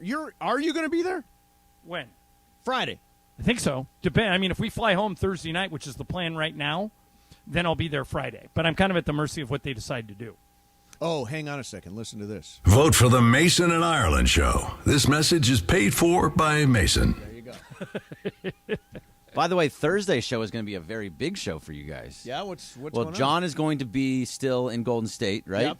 And yeah, I've got to bail early on that day because the game's early. I'm gonna be on till 3:15. So because of that, we're going to have a three-man/woman weave. Ramona is going to join us for the whole show. Momo will be here, so it'll be the three of you. So it'll be me, Ireland, and Momo, Yes. and then Ireland will take off, and then me and Momo leading up to pregame. Right. Oh, that's big. That is a big show. So, Ireland, here's what I don't understand. We do that bit where you call somebody on your phone. We've booked guests by holding our phone up to the microphone and doing all this stuff. Here's what I don't understand. Why do people think it's okay to talk with somebody on their speakerphone in public? I am so glad you brought this up because it happens all the time. And I don't understand it. And I'm always wondering, should I say something to them? Right. Isn't that between you and the person on the phone? Like, I don't need to be part of both sides of the conversation. It's rude, I think. Yeah, and people just don't seem to worry about it. You know, it's like I don't understand it, but I'm with you. It happens all the time. Yeah. Bergman, do you run into that? Yeah, I actually do it sometimes. You do it Why sometimes. do you do it? Yeah, because I don't like to put the phone up to my ear. It just doesn't feel But you right. realize I don't need to hear what the other person I mean, on the I phone try is saying not to you. do it while people are around, but if I'm walking and there's nobody around, and I just leave it on speakerphone. Like, I don't mind hearing your part. I just don't think I should hear their part on the phone conversation. You shouldn't hear anybody's part. Right. for the Jorge, most are part. you polite on this? Yeah, I usually hold my phone up. Yeah, hold your phone up to your ear. Nah, if I'm just walking around and there's no one rule. around, I don't care. Standard rule. All right, so Ireland, the one thing I'll say, we were talking about the Dodgers a little. Here's the one encouraging thing about the Dodgers that I find right now. First You're of not all, jumping off the bandwagon anymore? They've won 4 in a row. I'm happy about that. So they have gone now 11 innings with the bullpen and only allowed 2 earned runs. So the bullpen, and Dave Roberts has continued to go to Vesia and Almonte, Vesia and Almonte, they've only allowed 2 earned runs in the last 11 innings. One was Phil Bickford last night. God, Phil Bickford, such a Bickford! Bickford! But I think the bullpen is rounding into form. It is starting to round into form, but you also, Bickford came into a bases loaded and he immediately gave up a single, so. He did. He doesn't. I just don't trust Bickford at all at this point. I don't know why we're even still going to him. And Vesey is a little bit of a problem, even though he's been okay. Vesey has sort of straightened it out, and Hopefully. I think Yency Almonte had one of his best performances this last weekend. So I think hopefully if they get those arms right, I think they got a shot. John, am I a flip flopper? Seriously, this is starting to really annoy me. Go ahead, call me a flip flopper. Go ahead, call me a flip flopper. Yeah, you flip flop more than anybody I've ever met. Now, what's wrong with flip flopping? What's the downside of flip flopping? Well, what hurts you is that you take pretty passionate positions on one side. That is my job. And then you just switch to the other side like it's nothing. When I need to. Every day. Yeah, when I need to. Here's the thing. You've got to be on the rails. You're the voice of the Lakers, all that stuff. Sedano's in the league. He's got to be, a certain way. I just come in here and talk about what's pissing me off and who played bad and who I think we should get rid of, all that kind of stuff. They brought up yesterday that I gave up on Matthew Stafford. There is a point during the Super Bowl year where I said he'd gone back-to-back-to-back games throwing pick sixes, and I had lost hope with Matthew Stafford. Right. Now, you also wanted to trade Anthony Davis. I did want to trade Anthony Davis when we were 2-10, and I saw no point. Rob Pelinka revolutionized the roster at the trade deadline, and it's a completely different story. But I make my mind up based on new information. That's what you're supposed to do. Right, but I think that you'd be a terrible GM. I would be. You'd be knee-jerk. I would be knee-jerk. If you went on a 4-game losing streak, you would trade Mookie Betts after that Pittsburgh series when he went 0 for 12. It would be like having a fan as your GM. Right. Which you don't want. But I'm a fan. Right. That's why there's I come in, I say what I think, and I don't think there's anything wrong with flip-flopping. Well, I'm glad you think that because you do it a lot. Do you think there's anything wrong with flip-flopping? I think it's because you do it so much, like John says, that it becomes a problem. Yeah. Because right now you're talking about the Dodgers and how they're not a championship team. They're not going to the World Series. Baseball team. And then in 2 months you're going to say this is a World Series championship team. If Andrew Friedman does something at the trade deadline, I will be sold. But as of this moment, I don't think this team, the way it's constructed, is a. I mean, you get into the tournament, but they're not a dynamic team. It's a pretty ordinary baseball team. So if in 2 months before the trade deadline, let's say before anything happens at the trade deadline, they're in first place by 15 games. I will be thrilled. I will be But thrilled. are you still going to say that it didn't happen at the trade deadline? I will be happy to be wrong. Okay. Yeah, but that's not flip-flopping. Then you're saying you're wrong. This is like you picking Memphis but I to stuck beat with the it. Lakers But in I stuck 6. with it. You stuck with it. Right, Correct. but I didn't flip-flop. You did not flip-flop. Mason, or Greg, how do you think the Warriors series is going to go? I actually have Lakers in 6. So do I. Yeah, so do I. Well, we're like the only Jorge, ones. what do you have? 7. Jorge says it takes 7. But we're all 4 of us taking the Lakers? Yeah, Lakers. Yeah, all taking the Lakers. Hell yes. Yeah, most experts are taking the Warriors. Yeah, most are. I saw that story you sent from The Athletic. They talked to the anonymous execs. Yeah, anonymous coach, anonymous scout, anonymous GM, all pick the Warriors. Yep. That's okay. No, I don't it's mind being good. the underdog. It's nothing wrong with being the underdog. I love Lakers plus 4.5 tonight. I think tonight's the night we steal it. Go ahead, call me a flip-flopper. Yeah, go ahead, call me a flip-flopper. Well, tonight, if the Lakers lose, that doesn't mean that you're not going to be right about Lakers in 6. Correct. It's nothing. And I'm not going to change my pick at any point. I'm going to say I took Lakers in 6. If I'm wrong, I'm wrong. I don't. But that's not flip-flopping. That's saying you're wrong. If you would have said, if let's say they lose tonight, right, and you went, it's Warriors in 6, that's a flip-flop. Oh, yeah, no, it's not going to happen. No, then you're sticking Even with if the they thing. lose tonight, it's still going to be Lakers in 6. But I think tonight's the night they steal. All right, coming up next for you, John. Should you sleep in the nude if your neighbors can sometimes see you? I got that story coming up next. Mason in Ireland, 7.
little light is shining through the window. Lets me know. Oh, here it is. Summer breeze seals your coffee. You know what? Summer is coming, baby. Summer. Live Imaging Tuesday on Mason and Ireland. Now, don't forget, Lakers basketball's tight tonight. Yeah. Coverage begins at 5:30. It is a Lakers game day Tuesday presented by our friends at Michelob Ultra. You mentioned your tease about sleeping in the nude. Yeah. So since you've been stalking my Instagram, I have not been. Friday afternoon, Stumbled upon something. you know, we're at Solita Yep. in Anaheim, right off the 57 at Catella, where the Hooters used to be. Correct, yeah. That's 5 minutes from my house. Oh, You nice. come over and sleep in the nude That all night won't if be you want. necessary at all. I'll put on Chris, Seals did and you Cross. say it's where the Hooters used to be? Yeah. Yeah. Did it relocate? The Hooters, it is a final. It is a Oh, final. no. Well, Chris, when I see you on Friday, I'd like to hoist one for the Hooters girls. And I have a right? gift for you on Friday, too. Excellent. So here's the story. We mentioned the sleeping in the nude. Morales, you can participate in this. So this is what the guy writes. I'm a 28-year-old dude, been living in my house for a few years now. One of the main reasons I chose this place was because my bedroom faced east, allowing me to wake up to morning sunlight. Most mornings I wake up before my alarm goes off because the sunlight comes through, and I like to sleep in the nude. Bam! Recently, my neighborhood expanded, and most of the tree line my bedroom was facing was cut down to build new houses. So, boom, he actually writes, so boom. Oh, yeah. Then there's a house that's built right across from mine, and their window has a clear view into my bedroom. I've always been comfortable sleeping in the nude. It wasn't an issue when there were no neighbors around, but not long after the people moved in, the father from the house came over to the house and pretty much told me to stop being a nude in front of my window since family can see inside my bedroom. He wasn't nice about it. So I believe in personal liberty. I believe I would not change a thing if I was this guy. This is my house. This is my dwelling. This is my abode. This is my kingdom. If I want to sleep nude, I want to sleep nude. By the way, I basically agree with everything you said, and I'll take it a step further. If this neighbor, this family man, father dude, came over and said, hey, just want to let you know, we can see inside your window. You're running around naked, and I don't want my kids to see it. Can you stop? I would say, I'd be happy to stop if you pay for the shades. Right. I'll put shades over the window. There you go. Sure. But Yeah, except the I guy don't wants feel the like morning I. light. Yeah, well, you can still get, like right now, I'm in a hotel room that has blackout drapes and it has shears. Sure. All you need is shears. Shears. And I think the neighbor should pay for the shears. Now, Don't you? Morales, I think I know where you go with this. Well, there's always got to be a morning after, as somebody once said. Is that from Billy Jack? Chris? No, that is from Maureen Poseidon McGovern. Adventure. Maureen McGovern. sang Poseidon that song. Adventure. There has That's to what be it a morning after. Yeah. Yeah. Go ahead. So where would you go with it? You would. Which side of this are you on? Well, I don't Would you understand. start- So his would you windows are so clear and perfectly crisp that Well, somebody could see in? Think about Correct. that. Why are they looking in? So they cut down the trees. I get it. right? And so now they can see in. To me, it's on the people who cut down the trees. And it's also, why are you looking at my house? Yeah, why are you looking? Why at don't me? you look at yourself being nude? You looking at me? Yeah. You looking at me? You are looking at me. Exactly. I Yeah. don't. I mean, don't be offensive to people. It's not like he's going outside in nude. No. It's just if you want to wake up in the sun and you want to be in the buff, good for you. Yeah. I'm a big believer. Like, I wonder sometimes when I go through right now I'm not smoking a lot of weed. But sometimes I've gone through periods where I have. Yes. And Juan will say, what will the neighbors think? And I say... About the weed? About the weed smell. Oh. I say, I don't care. This is my backyard. I'm going to smoke weed if I want to smoke weed. That is my business, right? Absolutely. I smoke a lot of cigars in my backyard. There's a house right next door. Right. And it's like, that's your yard. That's my yard. This is my house. This is my yard. I'll Yeah. do what I want. It's personal liberty. That's what it's all about. I find it somewhat stunning that there's another side to this. Is there another side to it, Like Bergman? if you were playing insanely loud music, right, and a baby was trying to sleep, I might be a little sympathetic. Sure. But if you want to sleep nude, if you want to smoke weed, that's completely up to you. Yeah, I don't think it's There's your drop. Yeah, Bergman? So, I mean, I think sleeping nude, you can do whatever you want. It's more of the walking around and through and standing at your window that's. And really, you should just tell your kids. Yeah, was the guy like putting on a show? Yeah, I mean that's what it doesn't sounds sound like. It sounds like he just liked to wake up in the morning light and walked stretch. around and did his thing. Stretch. Or you know what he could do, Chris? He could move to Chatsworth, and then he'd feel right at home. Yeah, that's right. exactly. But he just tell the kids to put your window shade down. Yeah, you put your shades down. You're not buying me shades. You put your shades down. Exactly. All right. So just don't be naked around my kids. personal I wonder if he's got something to liberty show. You get what I mean? That's not something I thought of. Well, it's something I thought of. Yes, I know. I know. By the way, Mace, I did 30 milligrams last night. Still only got 5 hours. I think it's worn off. No, it doesn't wear off. It's a lot. Go to 40. Yeah, go to 40. Yeah, go to 40. Really? 40 milligrams? Go to 40. I was told 20 was a lot. No. Who told you that? The guy at the depot. Mace is Dr. The Feelgood. dispo.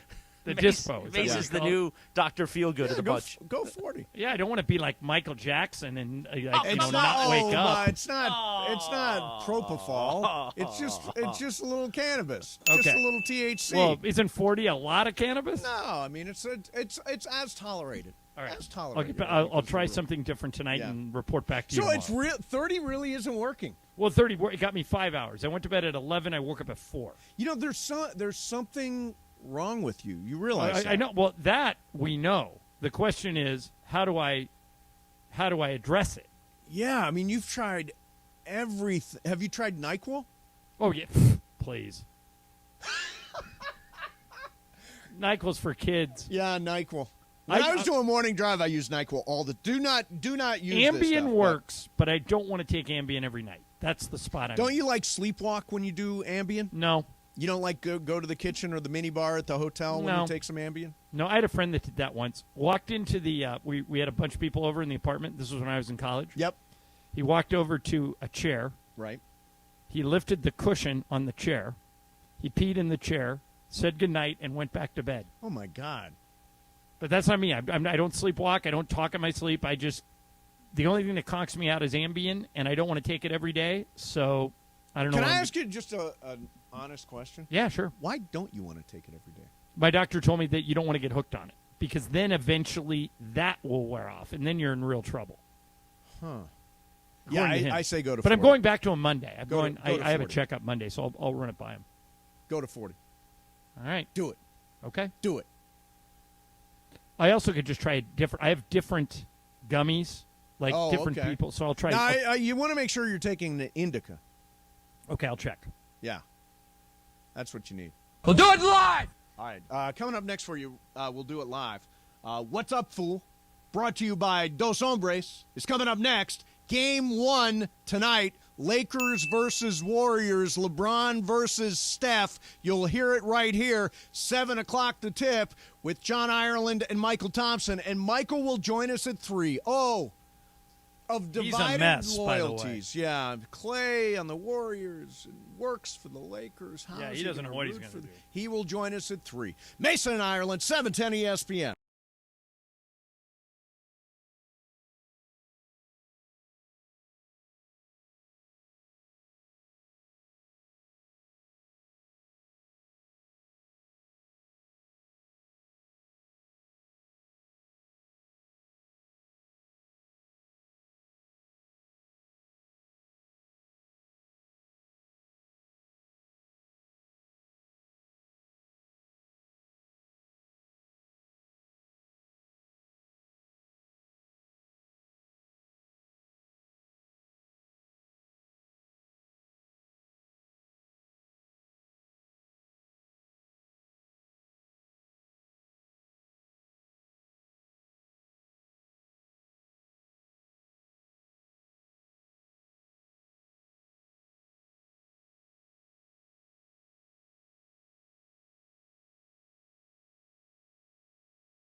on Mason and Ireland. Oh, the off-the-air stuff is really Quarter good, before too. 3 p.m.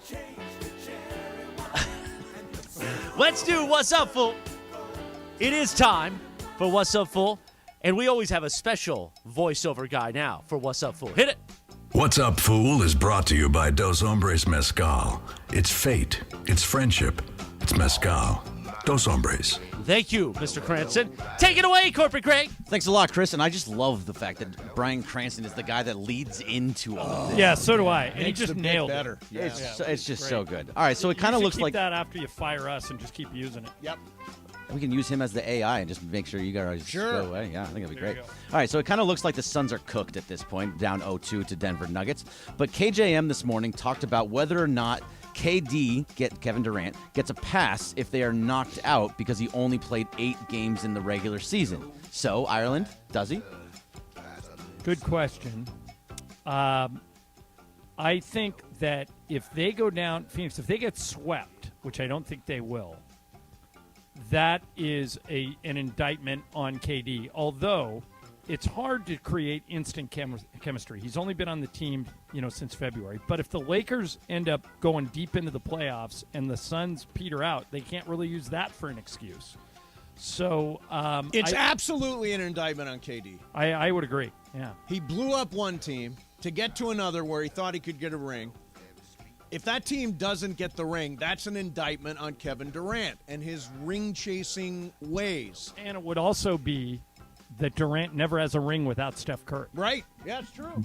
Very good point. Yeah, it's absolutely an indictment. I don't think they'll get swept, but I do think after looking at it, and by the way, Andy Kamenetsky, way ahead of the curve here. When Phoenix was winning their last series, he said they're not that good. They're not that good, and Denver's demonstrated so far that they're not that good. I think Denver is going to win the series, but they won't get swept, and I think it is an indictment on Kevin Durant.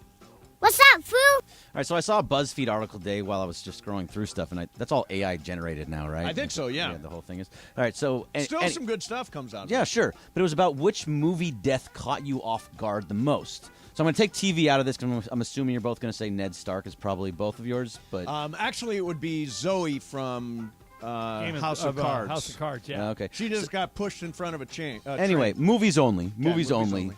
What is the most shocking movie death? Okay. Most That shocking is a movie great death. question. This is what came to mind. There's a movie called. Did you ever? This is going back now. A movie called Dressed to Kill. No, I don't know. Angie Dickinson. Angie right? Dickinson. Okay, so do you remember how that movie starts, John? I don't. Angie Dickinson is like cruising through a museum and catches sight of a guy, and they sort of flirt back and forth. And they get in a cab, they go back to her place, she gets killed. Like right off the bat. You think the movie is about the Angie Dickinson character, immediately gets killed. So that's the first thing that popped into my mind. It's not a very good one, but that's what popped into my mind. I'm trying to think of unexpected movie deaths. Do you have one, I Alan? got one. Sam Jackson. That's what I was going to go with. Deep Blue Sea. Samuel L. Jackson in Deep Blue Sea. Right. He's like giving a great big rousing, we're going to get through this speech. Big shark jumps up and just takes him right out of the... Just bam, right just on bam, top of him. Eats him. That's Right, a good one. So I've got 2 of them. Okay. But I didn't think DiCaprio was going to die in The Departed. Oh, that was the one I was going to pick. Oh, that is a good one. Maybe I was naive because almost everybody dies in that movie. But I didn't think, he's such a big star, I didn't think he was going to get it. And the other one was, in the original Top Gun, I was surprised they killed off Goose as early as they did. When he died. Those are the 2 that popped into my head. What about Brad Pitt in Burn After Reading? Brad Pitt and Burn After Reading is didn't great. see it. By the way, Burn After Reading, Ireland, put this on your list. It's Coen Brothers. It is so funny. It's Brad Pitt. It's Clooney. Richard Jenkins, George Clooney, Frances McDormand. Really, really funny movie. But you're right. Brad Pitt got... Well, now it's kind of spoiled. Yeah, Brad Pitt gets it spoiled early. for you. But it kind of comes out of nowhere. You're like, whoa. Oh, Yeah. all right. It did jump out. Do you have another one, Jorge, or no? Oh, no, that was the... By the way, the best one is the Sam Jackson. Oh, it's so good. John, you've never seen that? What movie? Deep Blue Sea. Just pull No. up. Just Google Sam Jackson Deep Blue Sea on YouTube. You will laugh your ass off. It is so funny. It is pretty funny. What's up, Foo? All right, what's up, Foo? Okay, so the Met Gala is going on, and yeah, it was last night. Yeah. So I saw something interesting on Twitter, and then Doja Cat, she's a singer. Yep. She was interviewed by Vogue. Yep. And it was a very interesting interview. I got a little bit of it here. Okay. Okay, so tell me all about this. Wow. I mean, who made it? Wow. Wow. Okay, so something a little different. So, what was your inspiration for tonight? Be honest with me and go into detail. Wow. Wow. All right, so you guys get the point. Obviously, she was dressed as a Doja Cat. Exactly. Yes. She was dressed as a cat. Well, did you guys see what Jared Leto wore? Yeah, he was dressed like a cat also, was he not? Oh, was he? Okay, so if I were to ask you a question and you have to impersonate an animal, how would you respond? Ireland, here's your question. Okay. How do you feel about tonight? Lakers and Warriors game 1.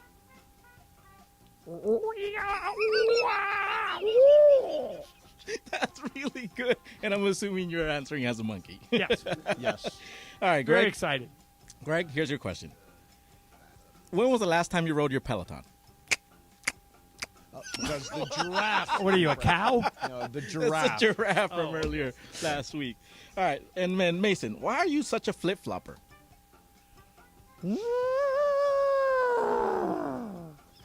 You just sound like you're snoring. What the hell? Was that supposed That was to an be? elephant. Oh, okay. That is a sick elephant. That's not an elephant? That elephant has the flu. Sounds like a dying cat. No, that's an elephant. I've been around elephants. I know exactly how All right, that's it. I just wanted to see what animals. Good question.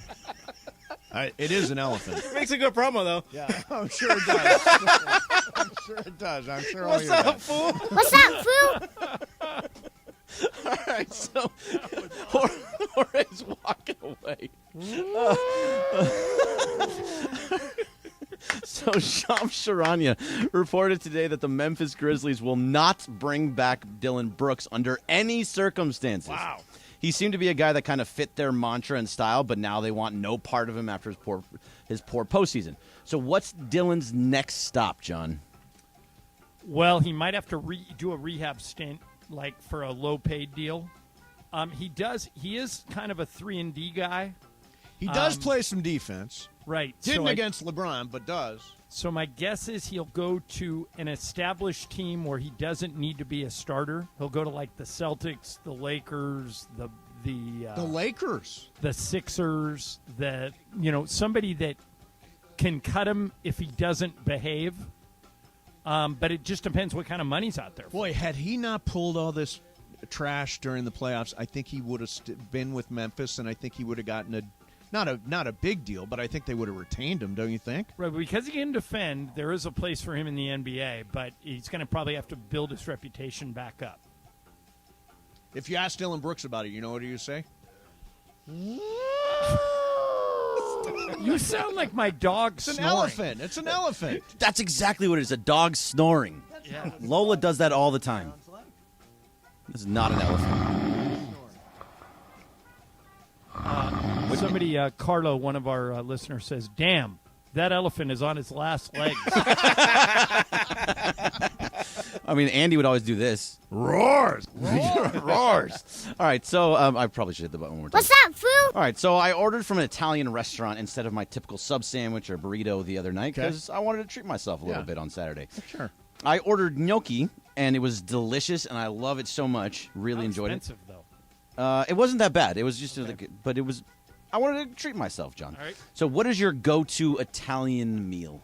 Chicken Parmesan. Ooh, so good, so it's good. It's great. Like my favorite restaurant, Slay, has like the world's greatest chicken Parmesan. You could get it. You could eat it every night. So that's if you can do it right, chicken Parmesan's the home run. Have you ever had it stuffed?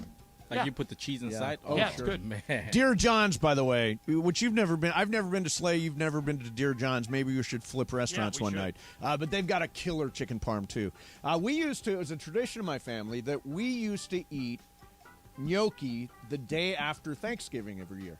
because gnocchi is made with mashed potatoes, and you always had extra mashed potatoes left over after Thanksgiving dinner, so you made gnocchi.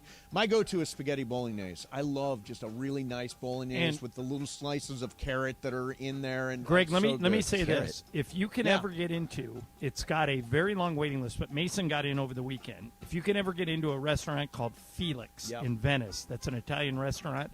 Everything on the menu there is spectacular, And it's I not wanna go. super expensive. No, how did you get in? You just call? Yeah, we were like we got the senior seating. You with- were there at at 4 o'clock in the 5:15 dinner. So you Matinee. know, but you can get a 5:15, and it's totally worth it. The food was fantastic, and it's not crazy expensive. Jorge, do you have an Italian go-to? Lasagna. Lasagna. Oh, eggplant parm. I forgot about eggplant parm. That's another good one. Yeah, lasagna's mine. Yeah. All right. What's up, food? So this is one of yours, John, but DraftKings, which already has deals with John Skipper, Dan Levitard, and Bill Simmons, announced that they are starting a new video service with podcasts. They also hired a former ESPN exec to run it.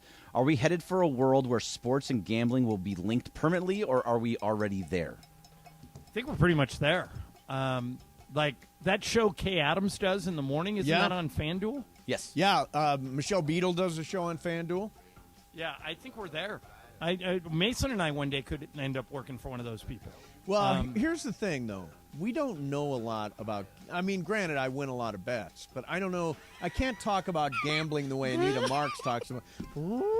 But I don't think, like, for example, I don't think Kay Adams talks a lot about gambling. I think they're just using Just it doing as a show? vehicle. I don't think Beadle talks that much about gambling. Okay, yeah, then we can definitely be on there. Yeah, no, I think the future is gambling. I mean, it's going to happen sooner or later that it will be federally legalized. It's not right now. The state of California, I'm not sure what's going on because God knows. I know it's an argument between the tribes, and we're many of them are our teammates here, our sponsors here, and the FanDuel side of things, the DraftKings side of things. Hopefully they get that all worked out and we're able to start gambling. I know that, for example, at Hollywood Park Casino, where I often go and play cards, they're ready for a sports book. Like, they want a sports book in there. You can tell. But I think it's just a matter of time. I don't know when California figures it out, but eventually it will, and it is absolutely the future. People will be gambling on everything. What's up, fool? That'll do it. All right. Coming up next for you. Oh, he's so torn. He's the employee of the Los Angeles Lakers as color analyst. His son is playing for the other team. Michael Thompson will join us next. Mason in Ireland, 710 ESPN. Drowning in IRS debt.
South Atlanta, live imaging Tuesday on Mason and Ireland. Don't forget, it is a Lakers game day Tuesday. Great Crosby, Stills, and Nash. Really? More importantly, it is a Mason, Lakers. you don't know Fleetwood Mac? Come on, man. It's the 70s are calling. They want their music back. Settle down. It's a tradition on Tuesdays for John and I. Lakers game day Tuesday, thanks to Michelob Ultra. Coverage begins tonight on your home of Lakers playoff basketball. 7:10 ESPN, 5:30 p.m. Toyota Lakers countdown to tip-off. That's pregame. 7 p.m. John Ireland and the great Michael Thompson have your play-by-play, and you'll hear the entire series. We're going to be reacting tomorrow. When you think Lakers, homeboy, or homegirl, you think 710 ESPN. By the way, also, Lakers general manager Rob Pelinka will be joining the show tomorrow, specifically around 1:45, hopefully, because he wants to play Wheel of Questions. No, is that really what he wants to do? We're really going to have him do Wheel of Questions. Oh, boy, we got to think of a good Wheel of Questions. No death, John. John, I'll come up with a good one. Yeah, Not serious. Yeah, not serious. Fun, silly. By the way, I just got this text. Think of an animal you can easily impersonate. It's for What's Up, Fool. I didn't get that. Till right now? Until right now. Oh, you got to change And your by the way, provider. I sent you elephant sounds, and the elephant sounds. I haven't gotten it. No. Yeah, I texted it. It sounds exactly like my elephant. Hey, Jorge, hit the breaking news thing. Uh-oh. Ooh. Jimmy Butler, who's been the best player in the playoffs, has been ruled out for tonight's Game 2 against the Knicks with a sprained ankle. All right, and all of our breaking news is brought to you by Valvoline Instant Oil Change, home of the 15-minute drive-through oil change. Visit SoCalOilChange.com to find a location near you and to download up to $15 in coupons. Ladies and gentlemen, joining us right now. Oh, he's of a divided mind right now. The great Michael Thompson's here. MT, what's going on, man? Well, I'm just up here waiting to head down to the bus to head over to the arena. Nate's all excited for this glamour series. This is, like I said, the other series are like all the runner-ups in Miss Universe. This is the Miss Universe series. So, Michael, they played 4 times during the regular season, but a lot of those games didn't feature either LeBron or Steph. And one of them, the Lakers won 3 of the 4. But the one the Warriors won was on opening night, ring night, when the Lakers were a different team. Can we just throw those 4 games out, or do they mean anything? Mean absolutely nothing, because this is a totally different team, and the Warriors will see tonight against the Lakers. And lately, the Warriors have come back and started playing up to their championship level. So both teams have vastly improved over the last couple of months.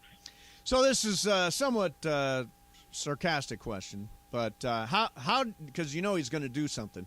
How do you stop or contain Steph Curry? You can't. You just got to hope he's off. He can create his own shot off the dribble. He can drive and finish over the top like Kyrie Irving does.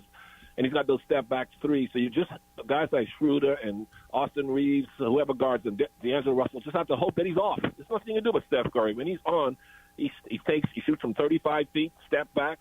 He can go around you. So he's basically unguardable, and you just got to hope that his shot is off. All right, so, Michael, the question I've been getting the most over the last 24 hours is how am I feeling, but how are you feeling? Yeah. On one hand, for people who've been living under a rock, Michael's middle son, Clay, is a 6-time All-Star headed to the Hall of Fame from the Warriors. On the other hand, Michael bleeds purple and gold. So now, Michael, you can't really lose. Either Clay's advancing or the Lakers are advancing, or do you look at it like you can't really win because one of them's disappointed? Where's your head at? I look at it like this, because obviously I'm a big fan of both teams. Yep. I look at it like this, boys. This gives me double the opportunity to get my 10th championship ring. How about that? So if one loses, my hopes are still alive. That's a good way of looking That's at a it. good way to look at it. Now, when you're sitting there doing analyst work, there's no way you're not rooting one side or the other. It's like impossible, isn't it? Oh, I want Clay to play well, of course. I don't want Clay to go out there and stink it up. I want him to play well and compete at the highest level, compete where that would make his idol Kobe Bryant proud. So, I want Clay to have a great game. Do you think – who guards Clay? D'Angelo Russell probably to start and Vanderbilt guards Steph, or do you think something different is going on? Vanderbilt will be on Wiggins, and Reeves will be on Clay. So Clay's going to have his hands full because he's got a very good defender. And then Reeves. D'Lo takes Steph? Yeah. And, you know, they'll try to blitz Steph when he comes off screen. So, and there's a lot of switching going on, too. But, yeah, he'll be his primary defender to start off on Steph, him and Schroeder. And on the other side, Kevon Looney, Draymond Green versus AD. How do you think that matchup looks?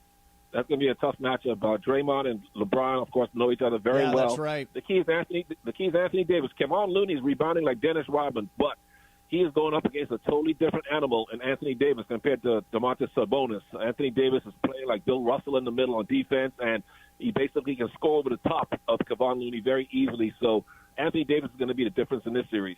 So I find this interesting, Michael. I hope you don't mind me sharing it, but your wife, Julie, is up here, and we're staying in a very nice hotel.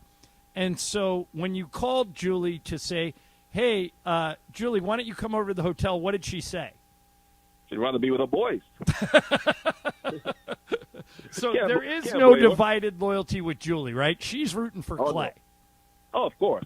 Like any mother out there listening to us would, like Lisa would if Jack was doing something versus you. Who do you think she's going to pull for? Yeah, good point. Very good point. Michael, have you talked to Clay? Will you talk to Clay before the series or the game? You know, it's funny. I was over there last night for dinner. And obviously we were watching the other playoff games, and we were watching Philadelphia, Boston, and then, of course, Phoenix and Denver. And Clay and I didn't even talk about today's game or this series. You know, I don't need to talk. He's a 4-time champion, future Hall of Famer. He doesn't need nothing from me, advice. So I stay away from talking basketball with him unless he brings it up. I never bring it up. So we were talking about other things going on with Roman, his nephew, or in the Bahamas, or watching the other playoff series. So we were mostly talking about the NBA, not about this series. Okay, Michael, so you've been around both front offices and both coaches. Let's start with the Lakers. If you're Darvin Ham, what's the most important thing you want your players to remember when they take the court tonight? Well, don't give up any open threes. You got to contest the three-point line. You got to be quick on defense. The defense we saw against the Memphis Grizzlies in Game 6, that's the kind of pressure defense they need to start the series with and play throughout the series with. If they play defense like that, they're going to make it very difficult for the Warriors. All right, and if you're Steve Kerr, what's he saying to the Warriors about the Lakers? Do not turn the ball over, because if you turn it over, LeBron James is in the open court, and that's a freight train going against Volkswagen cars. So you don't want to turn the ball over and let the Lakers go into the open court. So the Warriors are very careless with the ball, so they must keep their turnovers down. So the key for the series for the Lakers is Anthony Davis, right?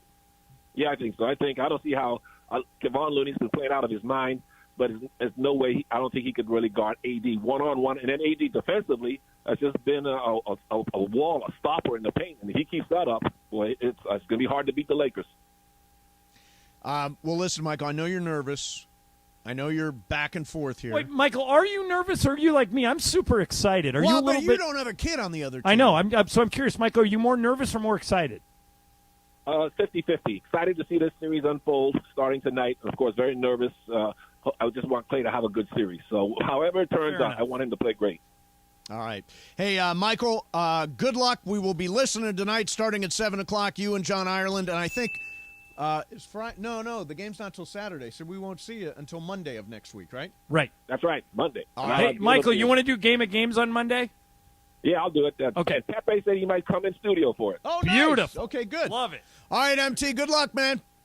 All right, boys. Thanks. All right, see you, Mike. All right. By the way, I forgot to mention on the way out of What's Up, Fool, Dos Hombres Mezcal gives you the more, just the right more for those everyday moments with great friends that call for more. Good night for a Dos Hombres. I just got a text from somebody that wants to go out for drinks after the game. If the Lakers win, I will break out the Dos Hombres and buy for the whole. I'll be so excited. Find me tonight if you're in San Francisco. I'll buy you a drink if the Lakers win this game. Just anybody.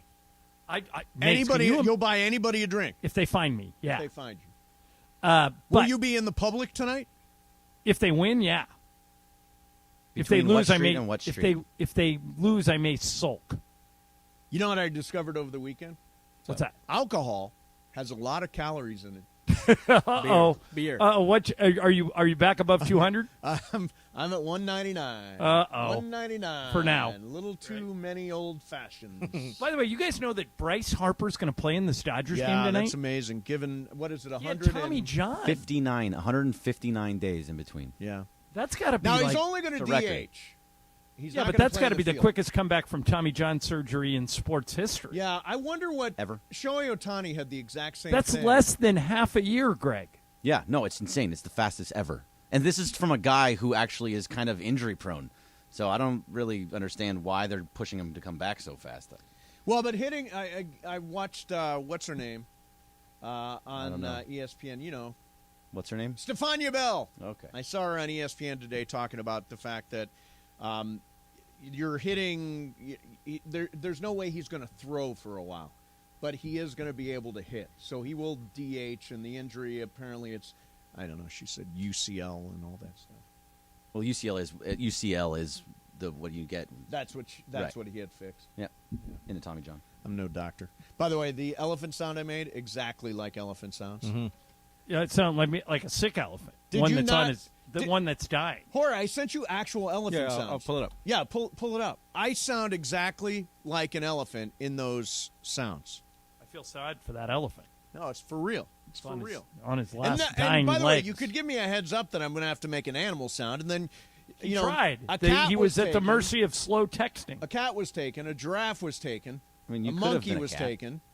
Could have been dog. I could have been dog. You could have been a Roars. Could have been a lion. Yeah. Exactly. Could have been like a moose. Ireland, while we're pulling up elephant sounds, tell me this Rainn Wilson story. Rainn Wilson, who played Dwight on The Office, was sitting on a plane next to a guy. Okay, so he's sitting next to a guy on a plane, and the guy is binge watching The Office, but he's completely oblivious to the fact that he's sitting next to Rainn Wilson. He went on the Today Show and explained this. A video that you posted of a guy sitting next to you. This happened on a plane watching The Office. You had no clue that you were there. Has anything like this happened before? You know, honestly, it was pretty great. 5.5 hours next to a guy watching The Office nonstop. And then finally, as we're landing, I nudge him. I'm like, hey, I heard that's a pretty good show, huh? Stop. And I take off my COVID mask very delicately. and then all of a sudden, his head explodes. What did he say? Oh, To be fair, I'd probably do the same thing. Love The Office. It's so great. All right, so has anything like that ever happened to you? The one that comes to mind is I was in the back of an Uber, and sometimes you want to control the radio. They say, what do you want to hear?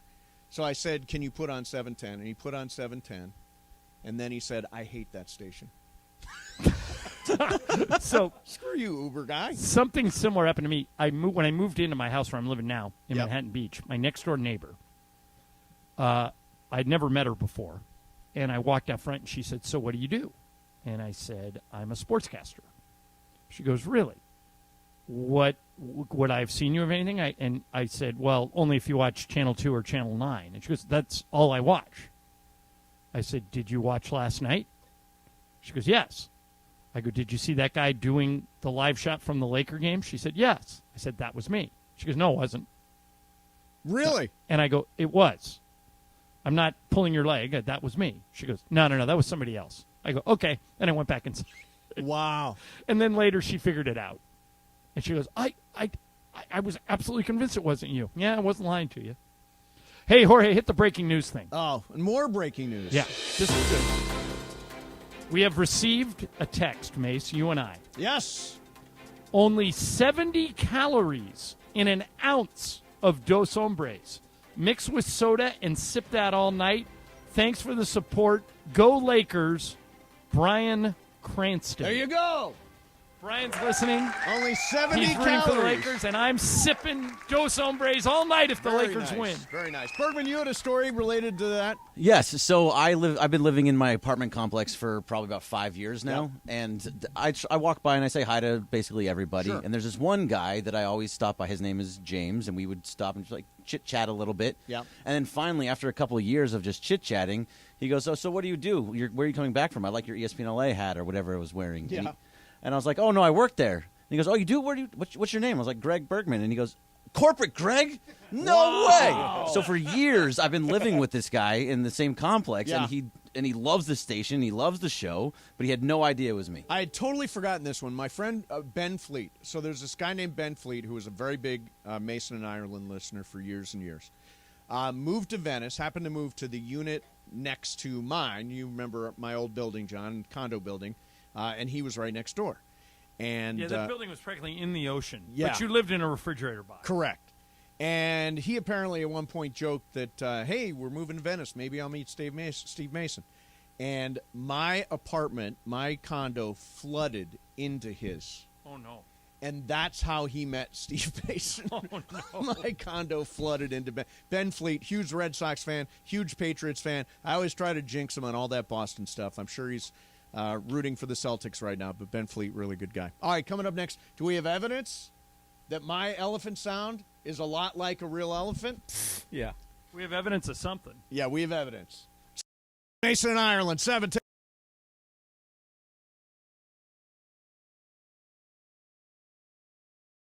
The smoking good times are back at Morongo on May 21st. Enjoy cigars from the world's finest vendors, scotch sampling, delicious food. Hosted by big game James Worthy. Get tickets now on Ticketmaster. Morongo, good times.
Hi, I'm Olympic gold medalist April Ross. Many people think of athletes as heroes. They look up to them for inspiration and to see the possibilities of what they can do. But if I'm a hero, who is my hero? To me, my heroes are the firefighters who protect our cities and homes. My fiancé is a firefighter, so I deeply respect and admire what he and his colleagues do and accomplish every day on the job. Los Angeles needs more heroes like him. Do you think you have what it takes? To learn more, go to joinlafd.org. Be a hero too. I look forward to... I know this. Well, you should. It is Paul Young. Are you out of your mind? No, really. You don't know this song? Mason, you don't know this is Chicago? Saturday at the Park? No, I know. I knew the song. How do you not know Chicago? I knew the song. I wouldn't even say this is yacht rock, John, right? This is just a classic. Yeah. Yeah, but it's a little before Mason's It is time. before my time. You're gutless. You're gutless. Yeah. Hey, go ahead. It John. is a Go ahead. final. All right, I got an update from the great Judy Cito. Judy was in charge of the Lakers medical team for the past several years, listens to the show all the time. She says, hey, John, Bryce Harper throws right and bats left. That's why he can DH but is now not cleared to throw in a game yet. Okay. So that's why he recovered so quickly from Tommy John surgery. Thank you, Judy. That makes Thank sense. you, Judy. Thank you. Now, there is evidence that my this was sprung on me completely out of the blue. Could you do an animal noise? It was sprung on all of us completely out of the blue. So my animal noise was an elephant, and here's what that sounded like. Okay. Dying cat. Yeah, Now- it sounds like a sick elephant Now or we my have dog this- sleeping. We have the sound of a real elephant. Okay.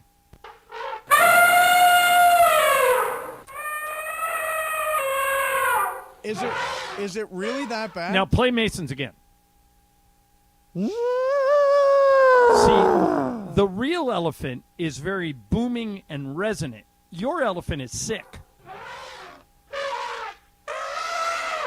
I don't think it's as far away as you guys thought it was. I think your Admit elephant it. has no bass. Admit it. It wasn't as far away as you thought it was. I will not admit it. Your elephant Admit sounds it like now. a sick dog. See, that's loud. Well, I mean, Here's what I will do. Yeah. Now that you've heard an actual elephant, I'll give you another shot. You ready? Okay. It's still too low. You said put more bass in. I know, it's too low. It's a hard animal. It's the hardest. Yeah, you did animal pick to one of the hardest impersonate. ones Yeah, to that do. was tough. That was the first one that came to mind. Much Good effort, closer. though. Good job. Good effort. Good job. Good effort. Good job. Good effort. So tonight, aside from the silliness, That's what you said. Yeah, you weren't as bad as Andy. no, I'll give you that. That was the worst. That was the worst. Yeah. Who's the GOAT tonight? I'm going Anthony Davis I think it's a very strong call. because if he doesn't, then we're in deep grease. Yep. But he's got to come up big. I think he will. Okay, Bergman. 4 days off. I'm going LeBron James. Oh, I love that. He's going to have a huge game. Okay, Jorge. Austin Reeves. Austin I love Reeves. that. Love Reeves. Austin to go off tonight. Okay, That'd be good. I'm going to make a bold prediction. We will call tonight's game the Austin Reeves game. I've said one game in this series, I think Austin Reeves is going to be the talk, the guy, the focal my point gosh. of the game. From your and lips I think to it's God's tonight. ears. Let's go. Do you get nervous? No, I'm excited. I can't wait. I wish the game started like at the top of the hour. I'm sad I have to wait 3 hours after we get off the air. Greg B on the YouTube chat says, I was doing a Siamese elephant. You don't even know what a Siamese elephant is. Yeah, there are Asian elephants and there are African elephants. Did you know that? So the Siamese elephant is obviously an Asian elephant. Correct. It was the Asian Okay. elephant. Exactly. So there was some misperception there. It was really. I think you need to take the L here. Your elephant sounded I'm like he never was taking sick. an L. I'm never taking an L. I don't have that in me. All right, so John, you Except when it comes to Game of Games. you love money. You're the I do. Clippers.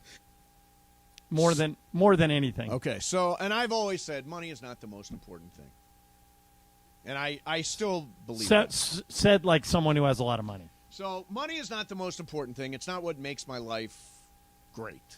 I love what I do. I love who I'm with. I love my friends, all that stuff. But and I like to believe that people marry for love, and that's the reason why they get married.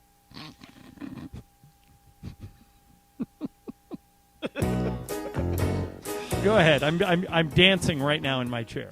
There is evidence from the show Succession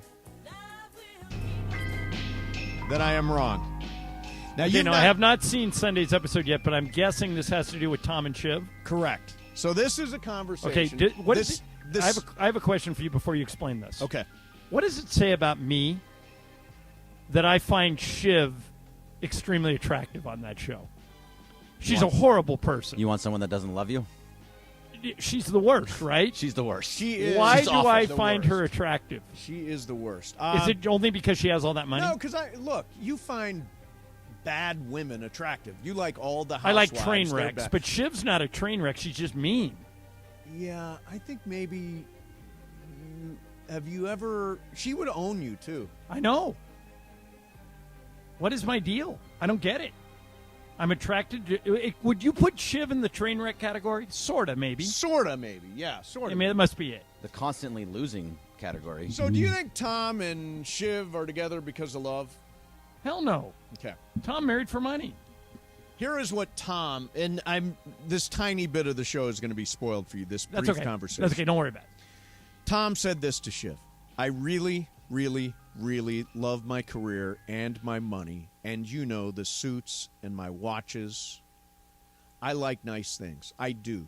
And if you think that's shallow, why don't you throw out all your stuff for love? Throw out all your necklaces and your jewels for a date at a 3-star Italian. Yeah?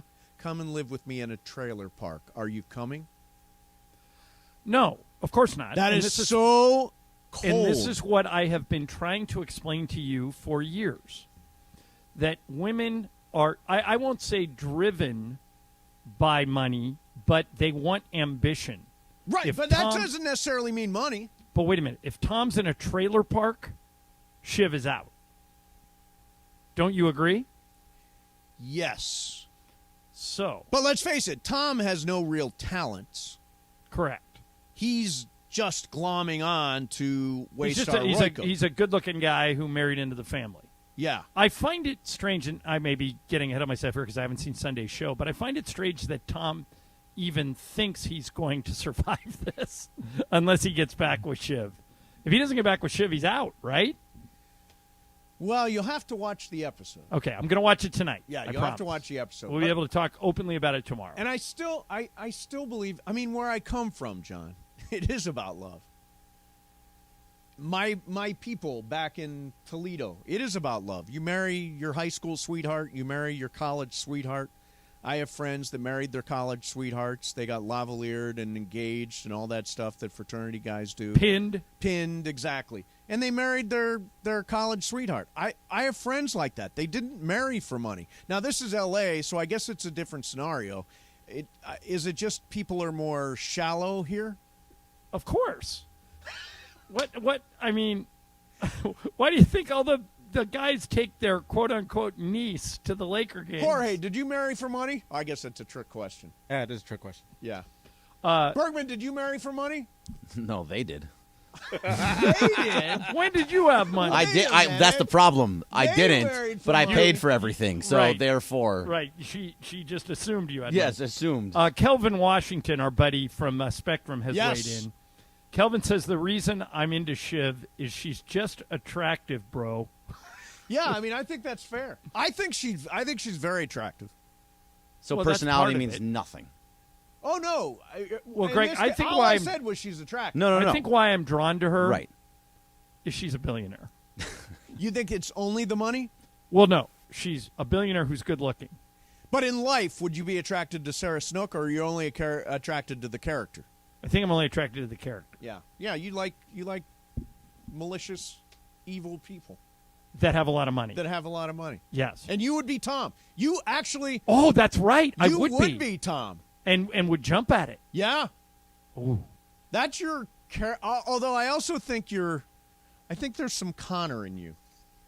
No, some but I'm Connor not. and some Tom. Yeah, but here's the thing about Connor. I have no illusions about where my place in the world. Like, I would never run for president because I know I couldn't win. He's above 1%. No, he's at 1%. At 1%. And doesn't Greg say at one point, is there anything lower?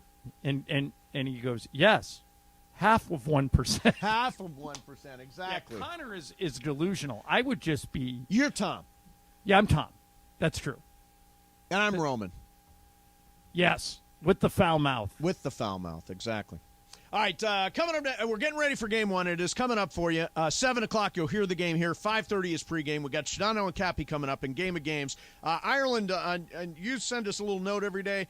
You suggested that a particular person should be in the Pro Football Hall of Fame. I could not disagree more. Oh, good. Let's get into that. We got that coming up next for you. Mason and Ireland, 7:10.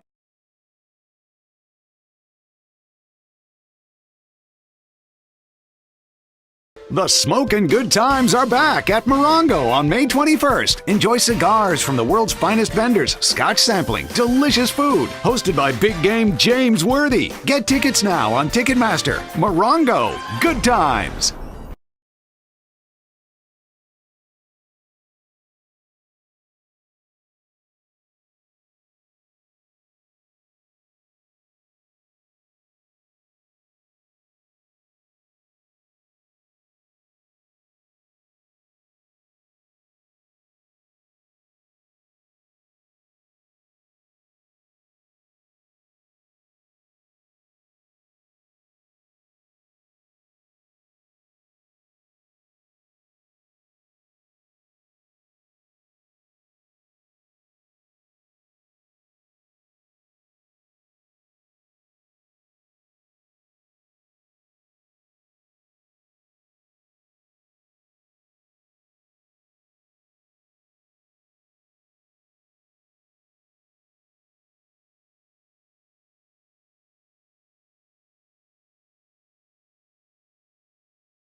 The smoking good times are back at Morongo on May 21st. Enjoy cigars from the world's finest vendors, scotch sampling, delicious food. Hosted by Big Game James Worthy. Get tickets now on Ticketmaster. Morongo, good times.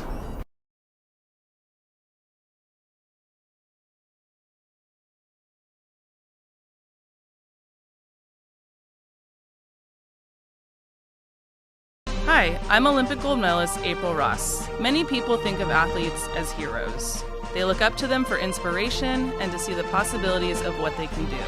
But if I'm a hero, who is my hero? To me, my heroes are the firefighters who protect our cities and homes. My fiancé is a firefighter, so I deeply respect and admire what he and his colleagues do and accomplish every day on the job. Los Angeles needs more heroes like him. Do you think you have what it takes? To learn more, go to joinlafd.org. Be a hero to your community. I look forward to being able to cheer you on along the way.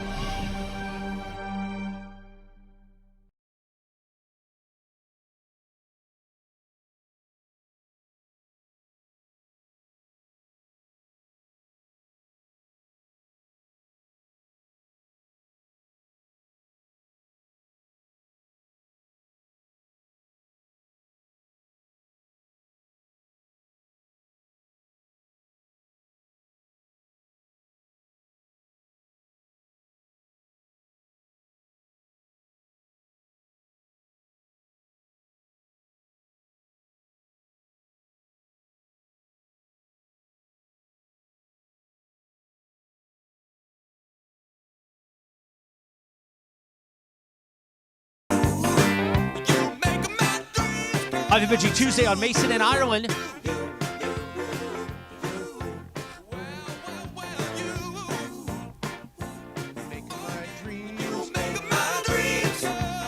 The great Gino Manelli. Hall & Oates. Anyway, coming up in 20 minutes, Super Crosstalk with Shadano and Cappy. Yes. And don't forget, it is a Lakers game day Tuesday. Thanks to our friends at Michelob Ultra. Coverage begins tonight on your Lakers playoff station, 5:30 p.m. Sliwa hosts Playoff Sleep. Yeah. Playoff Sleep. Free with sleep. Toyota Lakers countdown to tip-off. Then John Ireland and Michael Thompson, MT, have your play-by-play from the Bay Area at 7 p.m. Game 1, Lakers-Warriors, the Western Conference semis. Now, are you nervous about the game? No. You're not? No. Oh, come on. I'm not nervous at all. It's Game 1. If they lose, then they'll win Game 2. Oh, so you're that confident. I'm a hope and fear kind of guy. You are a hope and fear guy. That is your game. Yeah. Who would Morales be on Succession? Oh, I'm Logan. Come on. No, he would be. Who's David Raish? What's that character? Oh, the CFO guy. Yeah. I'm fine with that too. Be that Carl? Guy. Carl. You'd be Carl. Yeah. Oh, Carl has a great episode. You're gonna love. Carl kills it on the this next week's one episode. Yeah. Are you talking about the one that just aired? Yeah, the one that just. Oh aired. yeah. Carl was great. Carl was great. Yeah, Ireland hasn't watched it yet, so we're trying. I'm gonna watch it tonight, though. We're not gonna spoil it. All right, Mason and Ireland continues right now. All right. All right, hey, Morales, are you still there? I am. All right, so weigh in on this because Mason and I are going to argue about whether or not a guy should be in the Hall of Fame. Okay. And since I'm the one arguing he should be in, I'll go first. Okay.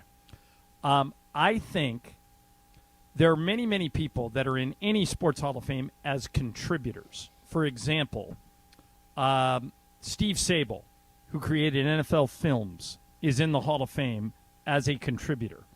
Kurt Gowdy is in there as a broadcaster. Right. John Madden's in there as a broadcaster. I would argue that no one has done more to advance the draft as a must-see event, and it gets monster ratings every year, than Mel Kiper Jr., and I think he should be in the Hall of Fame. Mace, you disagree. Why? And are you done making faces that you're live on YouTube for, by the way? Was I live? Oh, yeah, I'm live on YouTube. Well, your face was contorting in 4 different directions. So I talked about the draft yesterday, John, when you weren't here. Okay. So I put Mel into the same category as Todd McShay and everybody from CBS, and everybody's got one of these guys, right? Right. But Mel's been doing it for 40 years. I want to see the scoreboard. It is terrible. They are throwing spaghetti against the wall every single year. They say at number 10, they're going to take. They don't take that guy at number 10. I guarantee you they probably got 3 right in the entire first round. I would argue none that of these guys should be in the Hall of Fame. So what you're arguing that because they're inaccurate, they're they wrong. shouldn't be in. Correct. I would argue people that it shouldn't has be in. nothing to do with accuracy and everything to do with what the draft has become, which is a 3-day extravaganza broadcast on 3 different networks. You know, it was on ABC, ESPN. Yeah, 55 million people. Correct. Right. For a draft, Mace. For a draft. Yeah, I don't believe Mel he is the guy that did Of course he did. No, he didn't. Mel's the only guy that talks about it year-round. Spaghetti against the wall. All of them. I'm releasing my mock draft. Your mock draft. What? Who reads a mock draft? Well, we didn't Mock think drafts about are the never term right. mock draft before Mel Kiper. Correct, but mock drafts aren't right. Like, Mel what's has the point of them created if they're wrong? Yeah, it doesn't matter that he's right or wrong. It's what he's created. Everybody pays attention to it. And it'd be the same as giving an award to somebody who created the Oscars. It doesn't matter if the right movie wins. You created the Oscars. Mel Kiper created the draft. Now, if you want to make a case that somebody like Adam Schefter should be in the Hall of Fame, I would say, sure. Adam Schefter is a reporter, and he's right all the time. Mel Kiper is he gets information host from who me. gets it wrong All right, all the time. But Morales, Schefter you've wasn't- heard both arguments. What do you think? Well, because I'm a bit guy and a personality guy, I agree with John. Mel Kiper was the first. Schefter wasn't the first to do what he does. Jay Glazer was the first guy who you broke could go news. back to Pete Axtell. Oh, sure. No, a lot of you know. and a lot of these reporters. I have no idea which reporters get in, but reporters do get into the Hall of That's Fame. fine. Yeah, But if you're talking about the breaking news aspect, yeah. I I love would Schefter. put Chris Mortensen in before I'd put Schefter. Chris Mortensen, absolutely. Chris Mortensen is an original newsbreaker. Sure, I agree. Honestly, I think the draft is hilarious because they are wrong about everything. So while you were stalking my Instagram over the weekend, I know Yep. you did that, but Yep. did you also watch any of the draft? I watched no. So at the golf, It's spaghetti against the wall. but I watched a lot of the draft. I watched any. some. Saturday after my round of golf. Yep. Outside on 18 at Black Gold, up on the Yep. top there, the balcony. The draft was on. People Sure. were watching the draft. They're not in sports radio like us. Yeah. And they're watching the draft as fans. Yeah, but it's like they're watching the Pro Bowl. Well, they're still watching. If there's something NFL on, people will watch. And by the way, 55 million people sampled the draft at some point. You It's know. on every channel. Come on. It's on We're going to do this now? Channel 7. It's on ESPN. Why it's is on that, every Mace? channel. Because the draft is a big deal. Not because Mel Kiper Who invented made it a big Mel Kiper did not invent the draft. The draft existed long advanced it before to Mel must-see and will TV. continue long after him. I Yeah, mean, Bergman, where are you on this? So I don't think he's a Hall of Famer. Just like I don't think Adam Schefter is. I don't think Adrian Wojnarowski is. they could get in as writers. But do they write? They write, like Kawhi Leonard's out for 2 weeks. I don't really consider that writing. I mean, you're breaking news, sure, but I don't think that they belong. By in the the way, Hall I of think Fame all for those that. people are getting in. I mean, they all very well could be. They're all incredible at their jobs. I just don't think that. Yeah, they're Hall of Famers. I don't think they belong. Canton is for players and for people that are within the sport. No, there's working on a contributors team. that are in there all the time. I know there are, and they're really. I mean, depends on who they are. They're actually like big time writers. I don't feel like Mel Kiper is a How do you spell monster Kiper's writer. last name? Kiper. Kiper? It's a tough one. Is it? you know? For some reason, I thought there was a U in there. What? Kuiper? How long have you worked here? Kiper. I mean, back in the mid 2000s, wasn't you guys had to have Kuiper on every week and hey, where's my mock draft? We talk sports. No. You know us. We know Toledo sports. We were never We know Toledo sports. No, what was their slogan? You brought that up. The Toledo and the final pick in the draft, Ireland. Oh, I know. Okay, so do you know every this? year. Is there By the way, Paul from Toledo? Salata, Hall of Fame. That dude's got to be in the Hall of Fame one day. But the guy who created Irrelevant Week, Paul Salata, throws a big party for the last pick in the draft. And the last pick of the draft this year, they should just call it the Steve Mason Award. The guy is going to the Rams, and he's from Toledo. How about that? Wow. That's awesome. What is it? What positions does he play? I think he's a defensive lineman, but I got to look it up. Yeah, they took 8 defensive players, 7 offensive players, and then 1 punter. And they signed just like 50 They still practice don't have a squad place guys. kicker, right? Yeah, they drafted 2 they signed 2 undrafted free agents to compete for the kicker's job. Okay, so this guy's name is Deswan Johnson. Yep. From Toledo. I scouted him. He is a defensive lineman. I had him going last in the draft. Did you as look a at his matter of fact. Instagram page? I did not look at his Instagram. Yeah, and he liked a whole bunch of his pictures. Old ones. Okay. Oh, by the way, since we're talking about the draft, yes, I have a precursor to Game of Games. I have to explain to you guys what this Game of Games is about. Okay. All right. Remember last week when you did a game about the Kentucky Derby? Yes. Like a week and a half week and a before half the Derby? early. It was a sneak preview. All right. So I wrote this game, and I think the game's pretty good. Okay.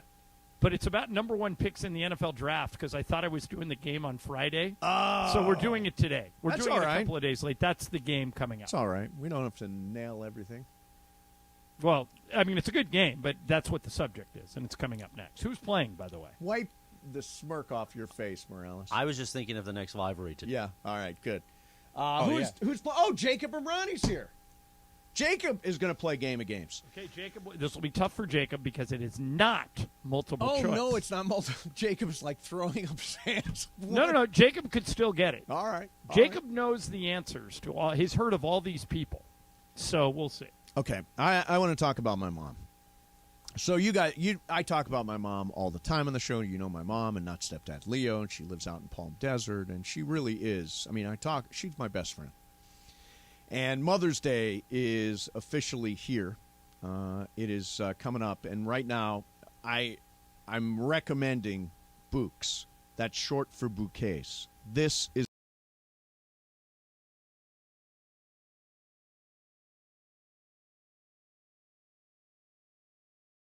The smoking good times are back at Morongo on May 21st. Enjoy cigars from the world's finest vendors, scotch sampling, delicious food. Hosted by big game James Worthy. Get tickets now on Ticketmaster. Morongo, good times.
Games on the #1 sports radio show in LA, Mason and Ireland. Game of Games. Game of Games presented by CallJacob.com. Call Jacob. Everyone loves a fighter, but in this town, winning matters, especially after an accident. So remember, anyone can fight, but CallJacob.com is here for you when you need a big win. After an accident, go to CallJacob.com or call 844-24-JACOB. That's 844-24-JACOB. We got the jingle. Call Jacob.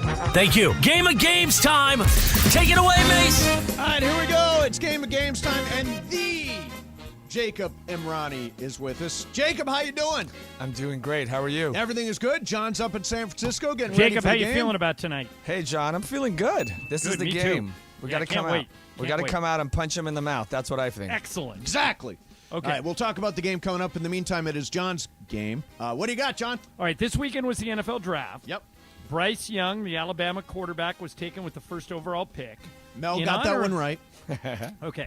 In honor of that, I have a game about former #1 overall draft picks. Some of these guys are football players, some basketball players, some baseball players. I will describe a former #1 overall pick. As soon as you know who I'm talking about, your name is your buzzer. Okay. We have 8 of these and a tiebreaker if we need it. All right, so it's Jorge, Greg, Mace, and Jacob. Number 1. He was a #1 overall draft pick in the 90s. He played in the NFL, but was not a quarterback. Jorge. Is it Keyshawn Johnson? It is Keyshawn Johnson. On the board. Built-in advantage for Yeah, Wow. you've all met him Good call. personally. He grew up in L.A., went to USC, currently hosts the morning show on this radio station. Yep. Jorge Fight on. has the lead. All right. Number 2. He was taken first overall in the early 80s by an NBA team. He's in the Hall of Fame and a member of the NBA's top 75 players of all time. He played for the Lakers for his entire career. He now sits next to Chris McGee. Mason. Mace. Who is James Worthy? Who is James Worthy, and Mason is on the board. For some reason, I was thinking football. I and always was say like, it I don't, Jeopardy style. Why are we just in talking about case. the NBA? All right, Very Jorge confusing 1, for me. Mace 1. Number 3. This was baseball's #1 overall draft pick in 1993.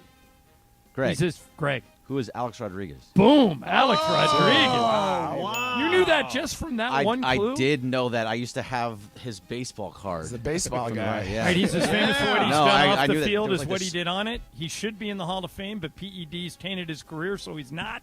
Wow. He currently works for 2 TV networks, ESPN and Fox, and he just bought the Minnesota Timberwolves. There used to be a baseball card called 4 Sports, and it had all 4 sports, and he was always on that one. Okay, so Jorge won. Greg won. Mace won. Jacob, how you doing over there? You knew how I was going to do on your game. He's trying super hard. Jacob, I know for a fact that you know all these names. Okay, these are all famous people. Okay? Yes. Okay. Here we go. Next one. Number 4. He was a #1 overall draft pick in the 80s. He was taken by the Tampa Bay Buccaneers, but never played for that team. He instead went and played baseball, where he was an All-Star Game MVP. He then joined the Raiders and played. Jacob. Bo Jackson. Bo Jackson, and everybody's on the board. Nice, Jacob. There we go. He was the subject of an entire Nike ad campaign which claimed Bo knows how to play every sport.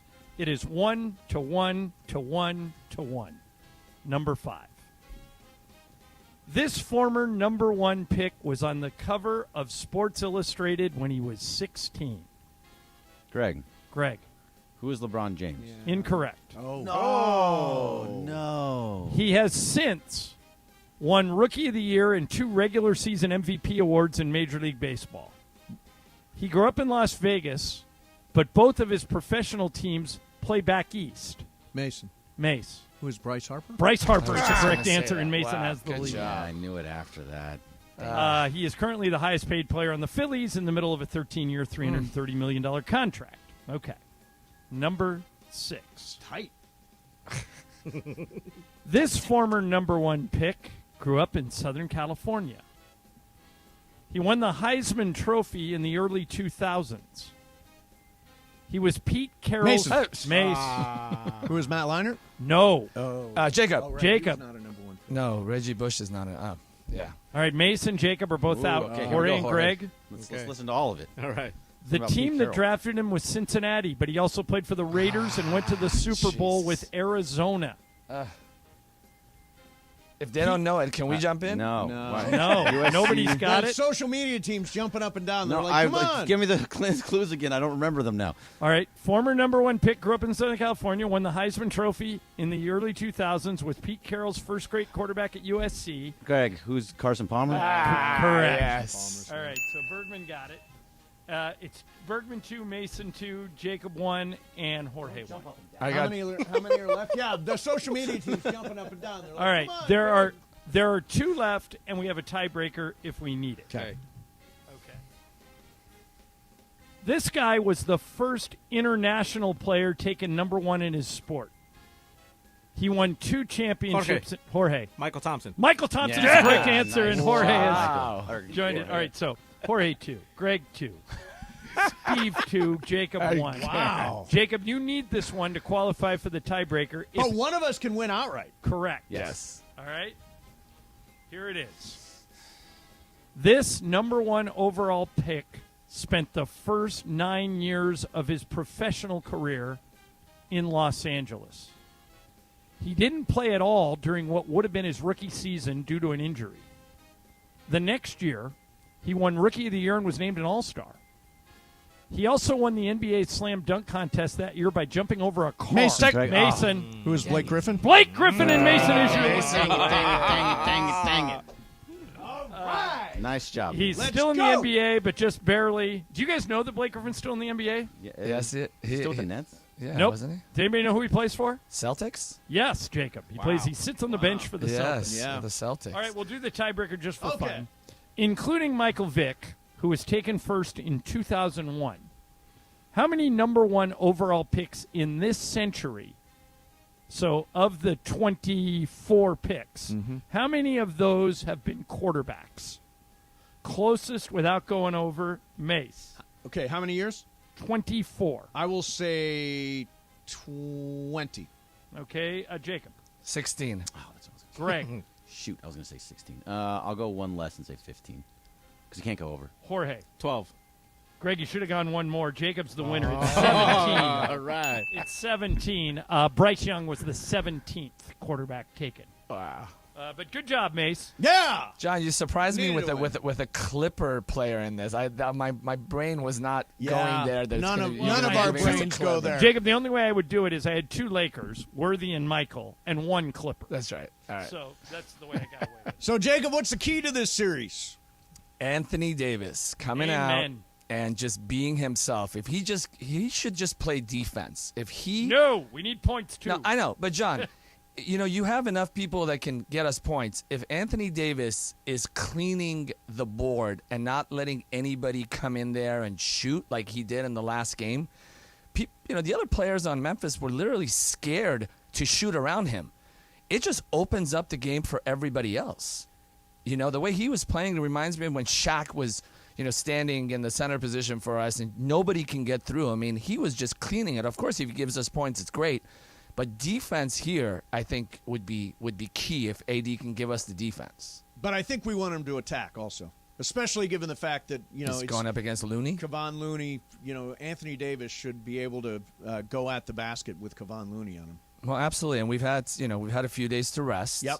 So hopefully you come out and look rested rather than looking like we haven't played for a few days. Right. Exactly. You just got to come out strong from the beginning. We have to be engaged. We have to be engaged from the first second it goes up. So, I've got Lakers in 6. Bergman's got Lakers in 6. Jorge's got Lakers in 7. Ireland, you have Lakers in 6.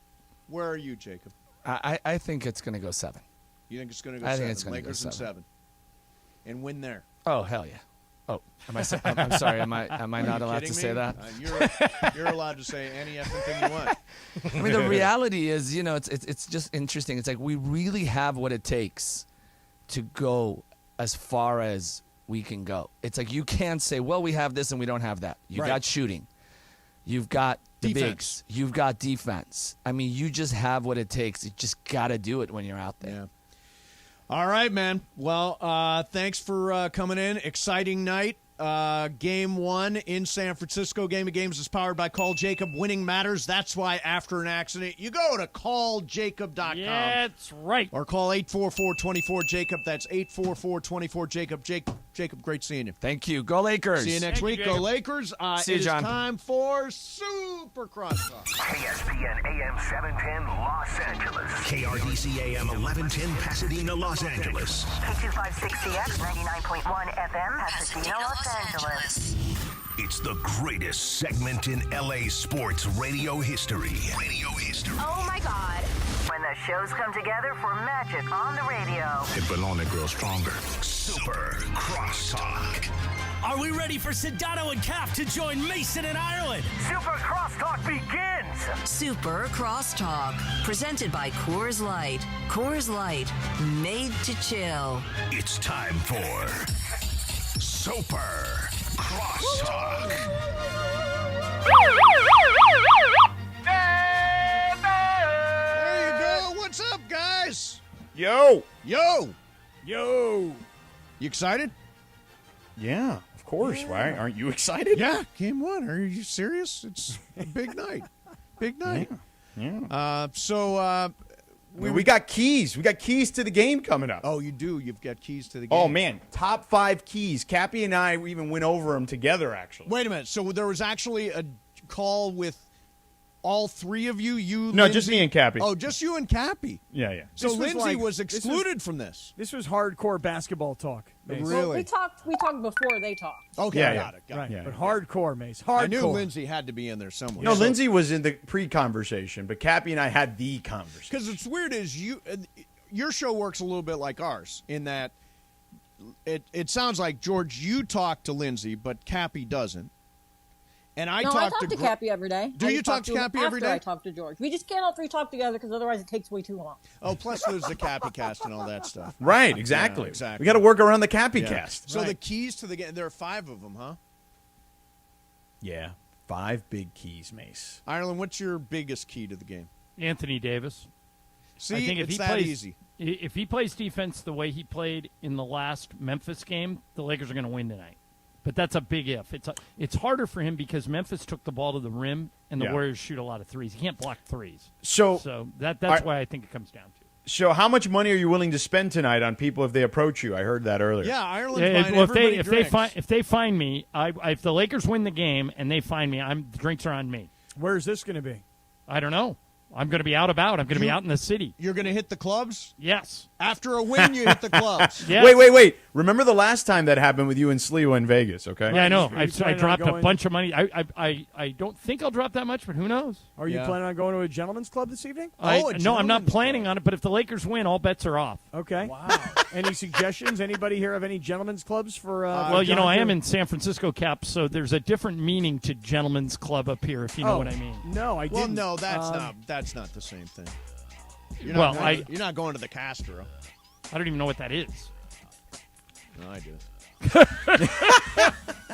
You know, I jumped the gun last night when Philadelphia beat Boston. I texted Sedano right away and I said, "Oh my God, Miami's going to the finals." And George, you were right. You immediately texted me back. Hold on, Jimmy Butler's ankle is the size of a grapefruit, and now we find out Jimmy Butler's out tonight. Yeah. Could he be out for the whole series? No. Their next game is Saturday. I would be stunned if he didn't play on Saturday, but because he's also a crazy person. But I think that all these series are interesting right now because think about it.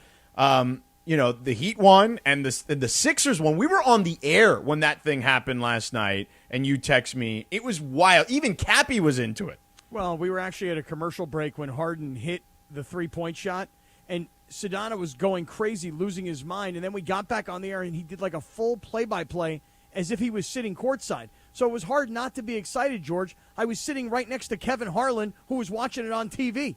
Right between the eyes! Ireland, I found your spot. It's called Garden of Eden. This is the name of the... It's on Broadway in San Okay. Francisco. And here's the one-line review from Tony S. in Santa Clara. Is this like the peppermint This hippo? this is like the Yelp review. Okay. This place is one of the trashiest strip clubs I've ever been to. Nice. Perfect. That's the one-line review? Perfect. That's There one you line go. review. He That's all gave you it need. 5 stars, by the way. Sounds like my kind of place. Yeah. I was looking up. There was a place that I had heard about. Not that I'd ever been, of course. The Castro? Called Mitchell Brothers. Oh, but I okay. just looked them up. Well, Mitchell And- Brothers is a movie theater. Well, yeah, but it also became kind of a gentleman's club. And then Oh, did it? apparently they were struggling financially before COVID, and then through COVID they were never able to reopen. So that's sort of a sad tale. It is a set. Why are you bringing us down? Well, I didn't know. I mean, I was looking it up so I could give John the address and make a suggestion. Yeah, yeah. San Francisco's a fun town, a great food town. Oh, my God, yeah. You never mention any restaurants in San Francisco, John. There's no equivalent of Gus's Fried Chicken. There's no, great Chinese food in San Francisco. I'm going out. My college roommate lives here, and we're going out. What's tonight? Tuesday. We're going out tomorrow night, Wednesday night. So I'll have a place for you on Thursday. So I don't know where he's taking me. I lived in San Francisco for 6 months. I did a job, and I think it's a fantastic town. When was this? This would have been in 2003. And a friend of mine up there does morning radio. Her name is Sarah Clark, and she has a show called Sarah. She had a show called Sarah and Vinny. It was on a radio station called Alice. Did you play Vinny? Vinny went to rehab, and Sarah said, hey, can you come up here and fill in for Vinny while he's in rehab? So I did 6 months up there of morning radio in San Francisco, and it was really, really fun. Well, I'll tell you this. There's one of my I went to this place with PJ Carlissimo. One of my the place you're about to discuss has wine. That's all I know. Oh, there's no Probably question. an Italian restaurant, too. There's 2 places that we went to. One is more upscale. The other one is more down-home family, but both excellent. Both obviously Italian food because you know that's his thing. But if you want something more upscale while you're there, John, 7 Hills in Nob Hill, out of control. Okay, Oh, Nob Hill is fancy. Yeah, and then Pazzia is closer to the arena. And if you call Massimo and you let him know that the ESPN folks, including PJ, told you to go, they'll keep it open late for you. Okay. I got wined and dined one time in San Francisco. By whom? By a radio station in Seattle. Their corporate offices were in San Francisco. So they flew me to San Francisco, and on a Saturday afternoon, they took me in a limo with the owner of the company and his wife, me, and some very attractive girl. They were trying to bait you into They were coming. trying- Little the did girl? they know. Right, they brought the girl with them? You know what it is? It's a little too cold up there for me, man. What was it, like a recruiting trip? It Like was you're a football recruiting player? trip, and I honestly think that she was not there. Well, she was there for me. How long ago was this? But they God. they didn't know. Yeah. No, they had no idea. Oh, it's Yeah. like Well, 25 that's- years ago. Well, that's why I'm asking. I and need we a went to little wine chronology here. country, and no, there was wow. no. Yeah. it was So wait, fancy. so even though she was there, and Yep. even though she was there for you, Yes, and even though you were the star that they were trying to hire, correct. you didn't go. You didn't just do it. No, I was not. No, I did not. Because I've heard you I wasn't talk about wooable. right, but I've heard you talk about girls in your past. Yes, yes. So this, like, you There just were weren't- women in my past. Yes, but by this time you're already past them. yes. When that I is met correct. Mason, he was living with a woman. Yeah, yeah. I mean, I was with women until I was 26 years old. Mm-hmm. And then you just were like, "Hey, no more. That's it. I'm done pretending. Cold That's turkey. basically what I'm I done Cold pretending? turkey. Out on women. I'm done pretending. I'm done pretending I like these girls. I'm done with these girls." Oh. That's hilarious. Mason, I know you grew up in Ohio and you Yeah. lived in New York, but that's too cold up there, man. It is cold up there, and it's also rainy. It's Yeah, underrated it's for the too- amount of rain yeah, they get. too many gray Very days for me. overcast right now. I lived Yeah. at Baker Beach, so you could see the Golden Gate Bridge from there. It's on the Presidio, and Yeah. honestly, it's behind mist all the time. It's Yeah. always cloudy Yeah. and misty and But you cold see up on those there good and rainy. days, those good days. in Oh, they're San beautiful. Francisco, Beautiful. You're like, Yeah. oh, I could live here. You And go then, over to 5 minutes Marin. later, yeah, it's like freezing and gray and Mill wet. Valley, great time. I used to do yoga in Mill Valley. It's beautiful up there. Oh yeah. The Marin County's beautiful. Yeah, Marin County is pretty. But yeah, it's too cold for me, man. Yeah, too cold. Too cold. I'm telling you right now, L.A. was too cold this winter. I mean, It was a- cold. It It's was a still cold. winter. Yeah. It was still cold today. This morning when I went out for a hike, I was like, man, it's like 50 degrees. What is going on here? I'm still wearing a puffy jacket, and everybody's teasing me about my puffy. The thing is that like everything that I have is in my 2 pockets, so I can't be without this jacket. And I haven't transitioned from like a puffy winter jacket to some sort of other thing that can hold all my crap. Like a fanny pack? Yeah. And now one of those little JanSport bags that you wear over your shoulders. And yeah, I got one of those fanny packs when we were out at Yamava from the One Love IE guys, and I keep putting it on, and I stand in front of the mirror, and I'm like, I don't think I can really pull this off. It is still, it's still jacket weather. I mean, and Cappy, you've noticed my array of jackets. Impressive. Yeah. I'm a jacket collector. I've got a bunch you of are. them. All right. Yeah. By the way, we have breaking news. Oh, breaking news. All right, here we go. Joel Embiid is the MVP. Oh. Yeah, not surprising. Not surprising, yeah. I mean, he deserves it. Yeah, he's great. I mean, All it right. could have been one of three guys. But more importantly, I want you guys to give an opinion, Sedano and Cap. Mason claims, and he's very proud, that he sounds just like an elephant in this clip. Now, here is, first of all, Jorge, play what an actual elephant sounds like. All right, so that's an actual elephant, George and Cap. Here is what Mason sounds like. Now, I say that sounds like a very sick elephant. I think it's pretty close. What do you say? I would say it sounds like an elephant, like in like a cave or something, where there's like an echo. But I had no clue the question was coming. It's like, just do an elephant or do an animal. Elephant popped into mind. That's what I came up with. And I don't think it's all that far off. The original, this elephant right here, this guy right here, is this an elephant from like a circus or a zoo? Is this a wild elephant? I mean, wild elephant. It's an Asian elephant. By the way, Laura's saying, yeah, nailed it. Okay, so that's Laura, aren't you saying is that how she's saying the opposite. She's putting her finger on her nose. She's saying, yes, nailed it. No, on the she nose. meant you stink. Oh.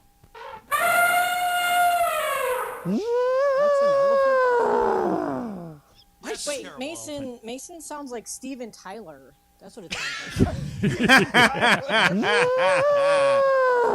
Don't want to close my eyes. Yeah, that's Steven some Tyler of the stupidity we were up to today. You got to loosen. Everybody's nervous. Like, this is. I'm not. The thing about the Lakers being in the playoffs, and you guys know this, is that the whole town is like tuned in. Like, can you feel the number of people who may not normally listen to us listening to us because the Lakers are alive and we're playing doing in a monster elephant series, sound. and we're Yeah. doing elephant sound? Negative. No, sir. That's why Cappy and I are starting with our 5 most important things in the series. I think that's the 5 smart. keys. We did 7. We did 7 keys. Oh, you did. You did Yeah, 7 we keys. 7 two keys upped us. earlier. Not just one upped us. You had 2 At upped us. 1:30, we did 7 keys, and then we're adding. Did you really? We're adding Wow. 3 keys tomorrow. Yeah. You're gonna get So to 10 that'll be up keys? to 10 keys. 10 keys, huh? 10 Yeah. keys to the series. At 1:30, I mean, Bergman, although I don't ever really actually think that what Bergman writes here is actually accurate It's on not. these rundowns. It's never right. Because he says Draymond Green talked about how Steph had such a powerful speech before Game did. 7, He and did. they knew they were going to win. Mason tries to give a motivational speech Yes! over the newsroom theme. John now gives his own speech over the newsroom theme, and there will be one game that we call the Austin Reeves game. It says here, according to Bergman. That's what you did at 1:30. The Austin Reeves game. Yeah. Okay. Tonight's the Austin Reeves game. That's what I called for. Because that's what we did at 1:30. Yeah. And by the way, that is exactly what we did. Oh, there you go, Bergman. You guys aren't doing wagering lessons again today? Yeah, as I've we got did yesterday? but I do have $30,000 mythical dollars on the Lakers plus the 4.5. Yeah. Now tell me about the 2:00 call of the day. Were they good? Not great today. They were not Anybody great. It ask was, you how you're doing? yeah, nobody asked us how we're doing, which was good. But they were more like questions instead of like rant. Like a rant. Yeah, you want that's you what want we- you want to rack them. Yeah, we want to rack them. We want we want a really huge call. Yesterday, Yeah. the guy was going for so long, you were finally like, all right, enough with you already. All right, goodbye. I actually left the studio. I was like, this guy's fine on his own. I don't See- even need to contribute. When Cappy and I get going, we just play the old Guns N' Roses, and we just rack ourselves. Yep, Yeah. that's right. A lot of racking lately. What we do after a great call? There you go. Just do the elephant sound. The elephant sound, exactly. So, John, what just time did are you that to headed be a to the jerk. arena, actually? My bus leaves in 10 minutes. Oh, okay. Then you're fine. And you're not like jumping out of your skin, like I'm crazy excited. No, I can't wait. For a second round series, This is When's about the as last good as time it you called the gets. second? Oh, the bubble, right? It was the last time you called the second round series. And then before that, 2013. But I mean, in Right. the bubble, Yeah. you weren't actually there. So this is actually there in the middle Yeah. of it. I mean, right. Against the defending champs, yeah, it's cool. And Yeah, by the way, Steph and LeBron, I it'd have be no great. issue with Michael if he would choose Clay. And I know that the team pays him, but blood is thicker than water, man. Yeah, I think that if it came down to it, like if it was Game 7 and the Lakers were up by 2 and Clay had the game-winning 3 in the air, that if you put Michael on a lie detector, he would want it to oh win. come on, blood Of is course. thicker than water. Of course. Nobody will blame either way. No way. No, He's saying the right things. He says he can't lose because no matter what, he has, somebody's moving on. Either the Lakers or Clay is moving on. But I think he'd be sad for Clay if they lost. He Yeah, said of that they had dinner last night and they never even talked about the game. I believe that. Yeah, I would avoid. Yeah, it, I've I had think, dinner too, with as a him before, subject. and that's par for the course. Yeah. That is Sounds pretty cool. I don't think I've actually ever talked basketball with Clay when I run into him at a game. I mean, other than at the end of the game, if I have to interview him. Before the game, I ask him about his boat. We talk about Rocco. I don't know. I've never actually asked him about basketball before a game. I just added another key for 1:30 tomorrow. Oh, an eighth key? No, that'll be 11. This is keys. 11th key, 11 yeah. keys. That's a lot of keys, to man. this series. Wow. All Hey, right. Johnny 11 I, keys. It's on like Friday night, I saw a yacht rock band called Yachtly Crew. Kind of like a boy What was it band. called again? It's called Yachtly Crew. Yachtly Crew. I like Yeah, that. kind of I like like a it. like a boy band of yacht rock songs, and everybody's wearing the same outfit, and they got dance moves, and the singer was really good. And I got to tell you, they played every song you'd want to hear. Like especially when they get to Brandy, like that's such a great yacht rock song, isn't it? Brandy, you're a fine girl. Yeah, such a fine girl. Yeah, Even I know what that a one. good wife you would be. Yeah, I like that you I had would the not yes. mind seeing Yachtly Crew. I think I need to investigate where they're playing next. all right. Well, I'm guessing it will not be here. I'm So- passing. No, Will it I'm- be in South Los Angeles? I would guess not. I would think they're probably LA Touring? based. Yeah? Yeah, I would think they're LA based. Nice. I'm telling you, it's like they put together I don't know, just a New Kids on the Block esque boy band that they But just they were- created to they sing were yacht rock songs. Dancing? Because yacht rock people don't dance, do They had like little moves, you know what I They mean? got Like that old little, school two-step. Motown. Yeah, Little like little two-step Motown thing. moves. Oh, You right. got it, yeah, George. Motown Right. moves. There you go. Exactly Yeah, right. I get that. Like Motown backup singers. Now, what time are the keys? Because I want to measure. right away. Your 4:15. Your We're- 5 keys against our 7 from earlier today. And I the mean, 3 Greg you're says adding. you didn't write 7, but okay. But either way, our 5 keys coming up right out of the gate. We're going to be racked right out of the gate. Okay, and don't forget we've got 4 more keys tomorrow at 1:30. So Yes. that's a total of 11 keys. A lot of keys. Yeah, a lot of keys. It's a big key ring. Yes. I've got to rush to my car because I want to hear what your keys to the game are and see if any of the keys are Okay. our keys. And The I want to hear same in John and common. Michael's keys when the game starts at 7 o'clock. Absolutely. Yeah. We are back tomorrow at 1 o'clock. Wait. Yeah. Do you think Slee will have some keys at 5:30? He probably have Michael Thompson will have keys. Everybody's got a key. Okay. A lot of keys going around. It's a key Okay. party. All right. All right. And Wait. Should we call Key? Yeah, call Key. Call That's Key a for his great keys? idea. I'm just picturing Sliwa at a key party. At a key party. It's perfect for Slee. All right, coming up next for you, Shadano and Cappy. Lots of stupidity and lots of getting ready for Game 1 tonight. Go Lakers, back tomorrow at 1, 710 ESPN. Drowning in IRS debt?